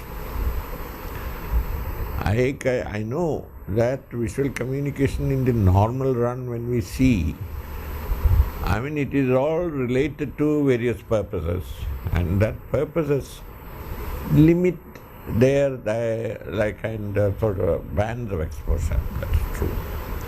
And many of that areas of communication need material that people can easily recognize. So a certain amount of visual communication, even it's highly sort of innovative, it uses what you call second level of material. So this is where probably a sort of a creative artist can sort of work in areas with the same kind of facility with primary levels of experience and things like that, and put into contact. So together they will make a kind of a rich kind of an atmosphere of visual culture. I mean, to think of it, when you see that what people talked about at that time, whether they had a full picture of that or not, great men's thoughts more or less grow like a tree. I mean, it branches out into various things which they might not even thought about. So, and when you talk in terms of what happened in Bengal and under the general sort of a direction of ideas which came from Tagore, you can see that the possibilities are immense. They go forward. Only in the 60s when you went to America, I mean, of course, that was just after American modern art was a big story in many sense. And but interestingly, unlike many others who went at that time, you were a little more interested in the American craft scene. That's right. And you took notice of the American craft scene. But interestingly, the American craft scene is very different from our kind of craft scene. the American craftsmen are more like artists, That's right. individual craftsmen. That's right. But they did rather well sometimes. And but in a sense, because as the society is changing and things like that, the old kind of craft practices and the support systems it had might not be there anymore. I mean, it might. That's right. So, do you think that might be another kind of model that? Well, it is and it is not. Because when I went in 1966, or I suppose, never. Well, I had already had an exposure to what we had here, and things of that kind. And then the World Fair, I had shown some work which I had done with the handloom board, especially painted hangings and things of that kind. And certain people have noticed it. So when I went to the United States on the invitation of the Rockefeller Fund, really speaking, I didn't even know that there was a grant like that. Luckily, Peter McRae came and told me, would you be interested? And then, would you be interested because you are doing all kinds of murals and all, I can get you things from Italy. I said, look, I'm interested in doing murals, but I do not want things from Italy. I want to use things which are available here within their limitation. And I will be interested in going, provided I can take the whole family with me. And then he agreed, and that's how it all happened. At that time, in 1966, it was also the time when there was this interest in Eastern art, Eastern philosophy, as sort of a hippie cult. Then there were a lot of people wanting to do, formerly there was artist craftsmen, but there were people who wanted to do craft expertise as a sort of an art outlet. And I think in that probably not even a full decade, there had a lot of creative craftsmen around. They wove various things, they were all sort of a fabric sculpture, they sort of made the... And in the process, they used every kind of possible technique that could be sort of a codified in America. In fact, we do not have it. Now America has all the information they can get about how the various kinds of tribals did their pottery, how it was done, what kind of material they used. And because of the craftsman's movement, they have also stores where you can buy all these things ready and then utilize them. And at that time, they had craftsmen's galleries where you could show them and sell them. So it was a sort of an alternative scene. So when they finally wanted me to sort of make a report on my year's stay in EA, I wrote this very clearly. I know that the American art scene is an interesting one. It has many interesting factors. And I know that the American art scene is sort of trying to do various things which are sort of very sort of experimental to the extreme. But then the whole idea is that what I find interesting is the American craft scene. And I was at that time, there was this Montreal fair where there was the American pavilion. And I said that if you are thinking in terms of the huge size, big sort of a pop art thing that you are hanging there in the American pavilion, I prefer the small exhibit of your space vehicle in which everything is put there almost like in a calligraphic way. And this is one thing that I like, that creativity in the American craft has this kind of it sort of extremely sensitive to what you can do with a certain material. And at that time there were so many craftsmen of that kind. I don't know whether they are there. There was a lady called Lillian Elliott, I think, who used to make sort of hangings of beautiful hair. Then at Rosbach, who used to teach in, I think, either Berkeley or one of those institutions. Then there was another 2 or 3 people whom I had met who made very beautiful things. They were as good as any modern art piece. And I had a great desire that this is something that this could probably happen. And then probably gain more importance.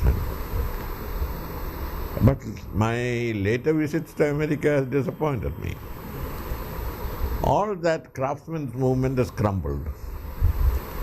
And somehow America has been, in a way, I suppose it is part of a growing democracy, and if you have democracy in sensibility, there should be a sort of a come down. It's all craftsmen's work now, they on sort of kind of a rather smutty or black humor kind of a thing. A person whose beautiful work I had mentioned in one of my lectures, I think in probably Art and Change lecture in EA, was a sort of a ceramic artist of showing the human hands in a sort of a machine, a toaster, which was sort of a showing brown, so beautifully made, NDA, sort of, which is a comment on. Now that man was making kind of teapots with sort of spouts like human members and things of that kind. I mean, that sensitive man who had that kind of a sensitivity, who made a kind of a craft work which is as good as sort of rewarding as an art object, suddenly he has gone into making all these kinds of things. These were the things were being sort of a... Now, this is the whole problem. And I found this later when I went into the Crafts Council meet in Sydney. There was a sort of a traditional artist from, I think, was he from Samoa? I don't exactly remember. Samoa or some other smaller island, where they make those little ancestor figures which sitting. Then he says, I asked him, do you sort of, no, they don't make anymore, or they also think. But there is a kind of an Australian market. Then in what? A figure that looks like that, then you sort of press a little thing. Then of course suddenly his male member comes out. He said the Australians like it. And then the worst thing that he said, I think I'll have to move to Australia to make a living. I mean, now I cannot sort of. Now, this kind of, a certain kind of a vulgarization of taste can't come there. Now, when I sort of tell people that, have you find anything there in the Crafts Council thing? I don't find anything. At that time, we had a few exhibitions which travelled over here, both in pottery and other things, which had good objects. Now they are not, but they have all the expertise. They have all the kind of material that they can get. So they have the wherewithal. I mean, the whole larder is full, but then the whole question is that that interest is not there. But at that time there was. And to a certain extent that was because of the existence of the hippie cult. And they had these craft bazaars. People tried to sell things they made themselves with the hand and show them there. But now I understand it's not there.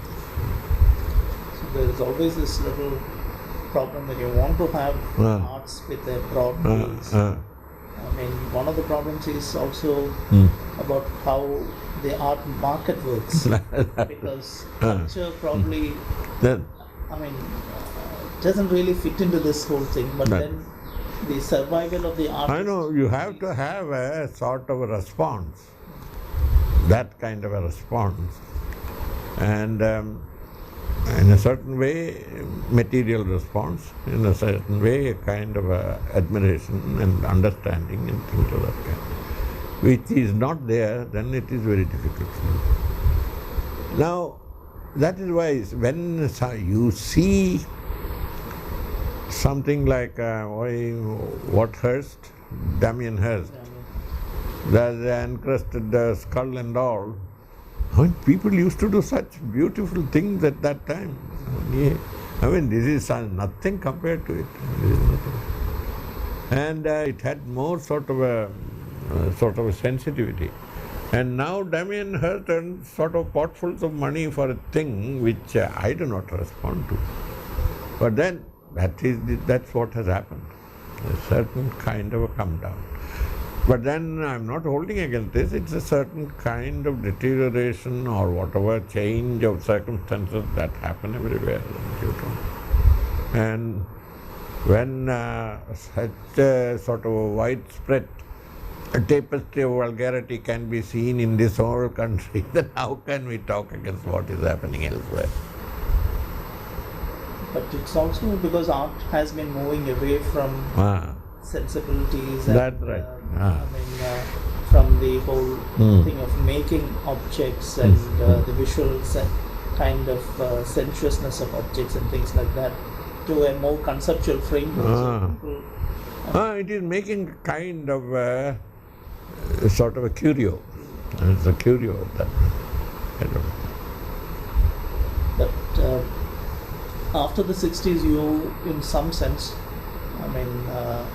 also moved into all kinds of different materials. Like you started the terracottas, then you moved into the glass paintings, which were not generally things that the mainstream thing did, but craftsmen and various other people used. But it was not planned. It was quite but then the whole question is, it worked out in a way that opened my eyes to various kinds of ways that you can put your creativity through. In fact, when I thought in terms of terracottas at that time, that was earlier than, I think, 1970s. In 1962, we are thought in terms of having these fairs along with Sachin Choudary and I. We thought we will have the yearly fairs in to bring the people of Baroda into the Faculty of Fine Arts campus so that they can come into contact with various activities which are happening here, and to a certain extent make things that they can possibly buy. Then at the time, I started handling clay in various ways, and certain ways I handled clay was almost pressing clay into a kind of a skin-like flavor and having a sort of a structure made with clay again and paper so that it can be sort of baked better. That gave me, while working on it, that was the first beginning of my doing terracotta. So it was almost, I was discovering a new language. In fact, I made animal forms of that kind. Then I made a certain relief in which it showed an animal form and a sort of a male, sort of a hunter's form with two hands. Then the way the clay behaved, it made me interested in working it more and more. And that behaved in a sensuous way sometimes, in a sort of a tragic way in another times. And you could put through various messages through them. And that's how it happened. And at that time, while working, there was this sort of a sad news of what was happening in Bangladesh. And there were certain things which influenced the kind of imagery I put in. And the imagery I put in was, of course, I mean, when I think about it, it was only Bangladesh, it was what happened in Vietnam earlier, things of that kind. How people sort of exult in their success over other people. And then in how people rattle their medals with others, sort of a suffer and pain kind of thing. So it was a kind of a growth of a certain language of expression which came quite accidentally. And the same thing with regard to the there was one young student of mine who wanted to do some amount of research after his degree. So he started collecting things, and he collected a lot of material. So he didn't do research, he became a collector.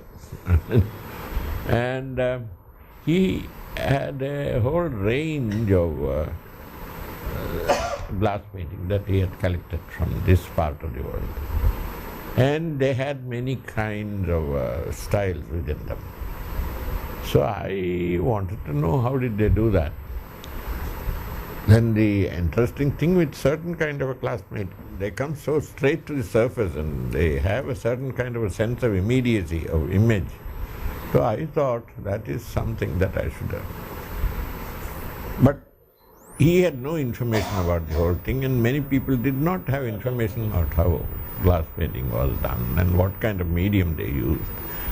Many people told me that they probably used a certain kind of a thing, but it didn't look like they used it that way. But I still do not know the exact. But then I found a kind of a way of how I could utilize it. So I used the A material.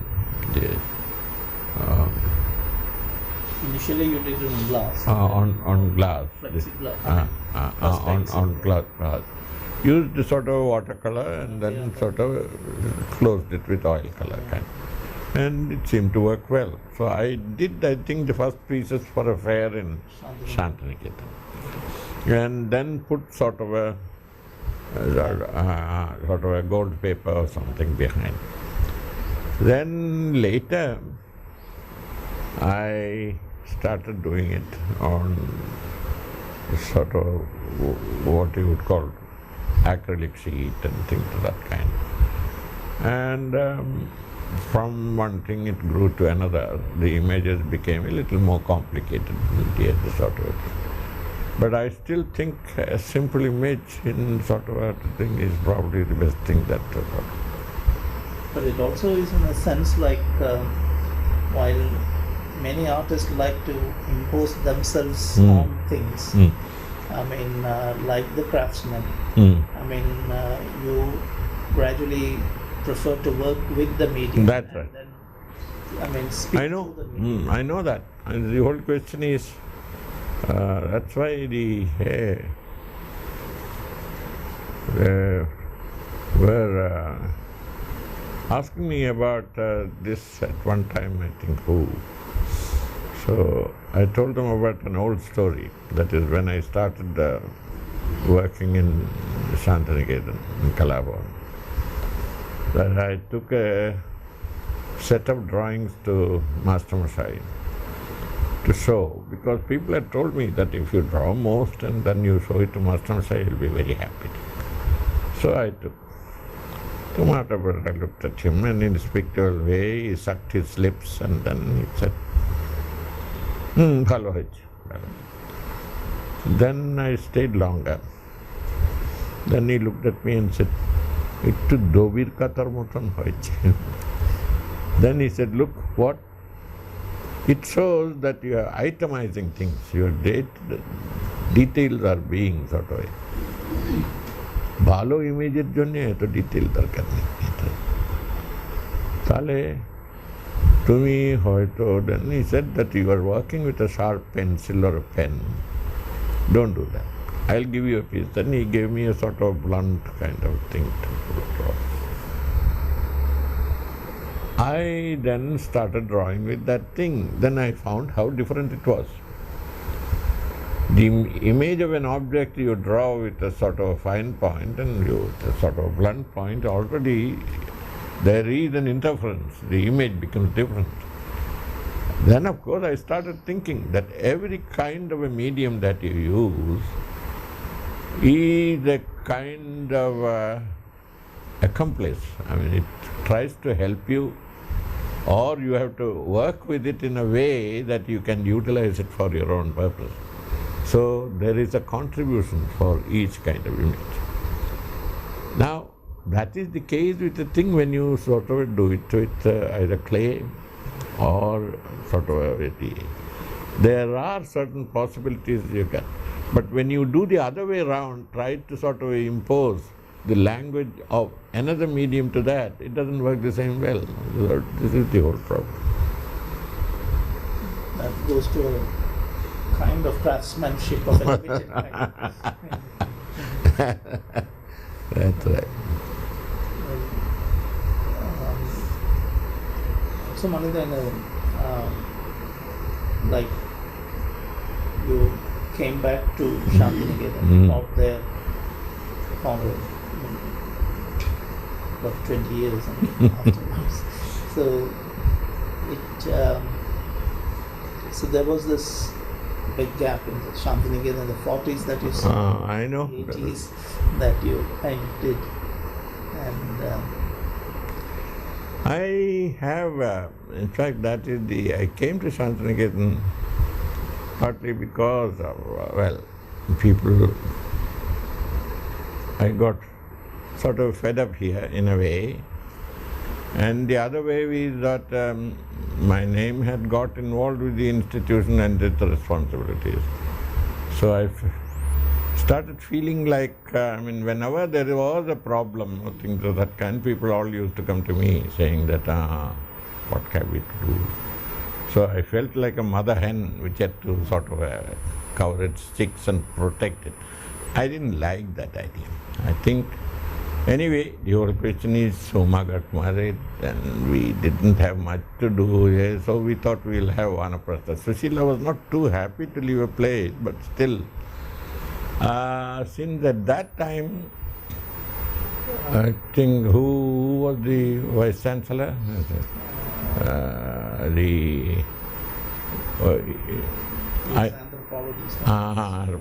I met him in Delhi and he said, why don't you come over? So that invitation together made us decide.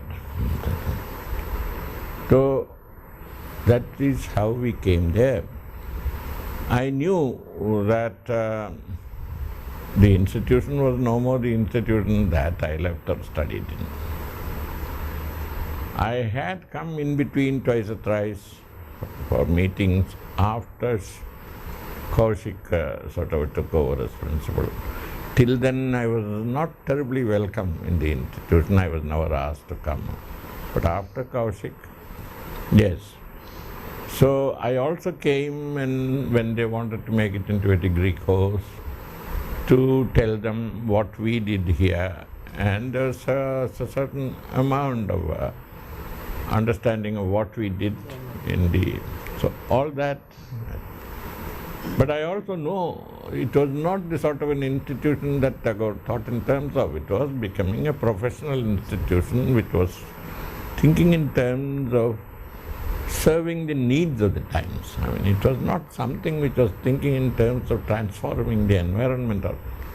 But within that, I still thought, probably if you can sort of talk to young creative people, various things that should lead towards that, it will be worthwhile. That is how.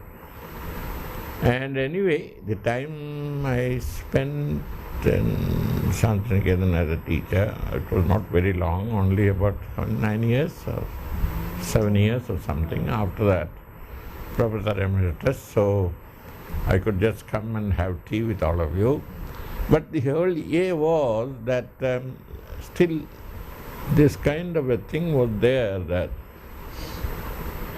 every chance that I had to talk about things and things of that kind, I can probably focus on some issue or the other which will take us back to the old age. So that's why in most of my talks in Shantiniketan during my 24 years there, I have been related to the concept of Shantiniketan, the concept of art, the concept of the relationship of art and the environment, and a sort of a remodeling of art training and things of that kind. So that was the best I could do. I knew that probably most people won't agree with most of the things or put in also effort to sort of remodel the whole thing. I then found that even young people are not as adventurous as they used to be at one time.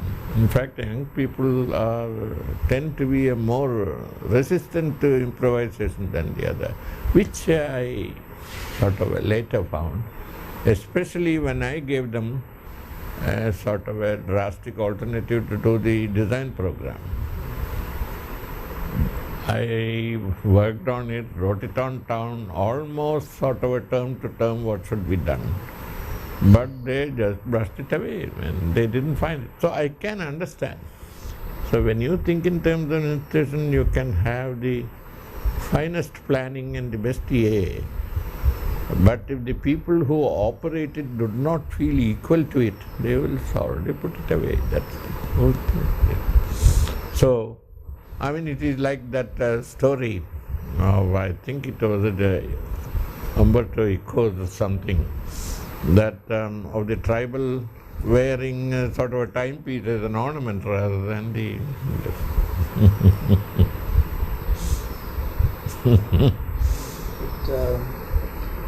What would you think that an arts institution like Colaba and Baroda should try to do in these?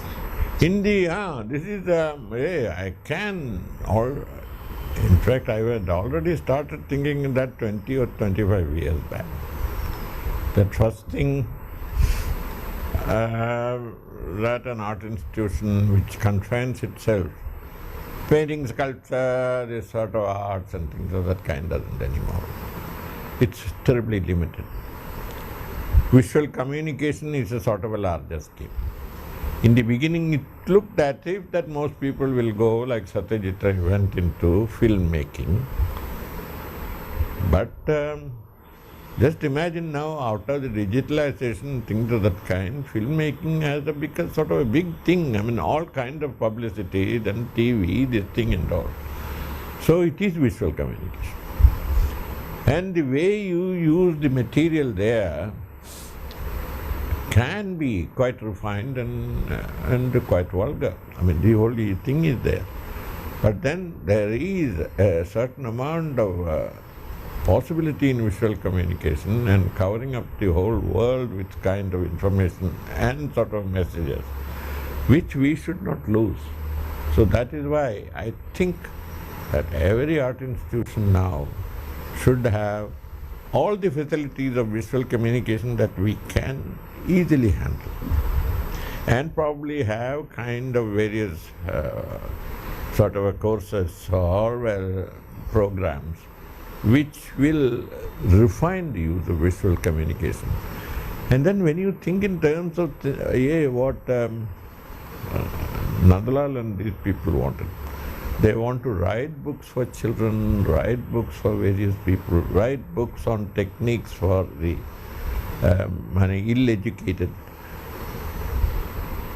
What wonderful things can we do with visual communication if we call that? Well, it can directly go into planning and writing and shoot it out to them. If there is Loka Shiksha Samsad, that's a sort of visual communication unit, I mean, what can't? So, this thing is something that we cannot. Of course, I have been asking all the schools I go to have it. Even where they have visual communication, they do not use it together. The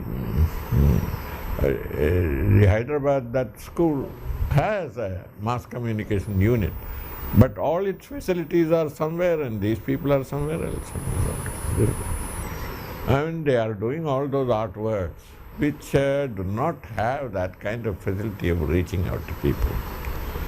So that's one thing. So I am not saying that drawing and doodling is unimportant. Drawing and doodling is important. Drawing and doodling is related to the individual. Individuals discovering the world. All the world sort of infiltrating his own sensibility. That is all necessary. That is like for a sort of a religious aspirant, the kind of mala jap kind of a thing. But then what you need is how it comes out, what uses it can. So that is why I know that all these traditional skills are necessary and they have to be kept. But in addition to that, all these new sort of possibilities of exploring expression and sort of a communication should be. And that will change the whole concept of it. And that is something. Similarly, I suppose that will also mean it will change the whole concept of your giving them information about art history too. Sort of. Finally, I mean, like you all too wanted to change this. If you talk to a lot of individuals, I think many of them would agree with you in a sense. But things don't seem to be happening. I know. The whole question is this. The only thing that we can think about it is that we can only try. And then just imagine, great people try to bring peace to this world, to end war, end sort of animosity between people and people. They did their sort of, but still we have all these things around. But then I suppose at the bottom of their heart they think that this advice will endure. So there is still a chance. We remember Christ, we remember Buddha, we remember all the great people who have been teaching us. Whenever we sort of discuss things even today, maybe everything doesn't happen there. But then you can always hope on some fortunate day that people will see that light is breaking through darkness. Or people sort of see what is sensible, what is useful, what is good for them. And that I suppose so. In a way, you can see that if you are thinking in terms of the way the educational system in various parts of the world have changed. It has changed sometimes for the better, sometimes for the worse. But then there have been people who have been discussing it and talking about it, and so that there is a sort of a background of useful information in whatever they have done, and a certain amount of sort of impetus that they give. We can only think about it that way. And if we have, and I think this is one of the things which every teacher should know, that and which I think Ravindranath told, I think, Vinod Bihari, that is, of the 10 people that you will teach, I think only 3 people will hear it. And even if one person sort of follows it, you will be lucky. So that has been the kind of an eventuality that all people have tried to sort of put forth ideas, and ideas which are not presently current to a sort of a world which is out there to hear.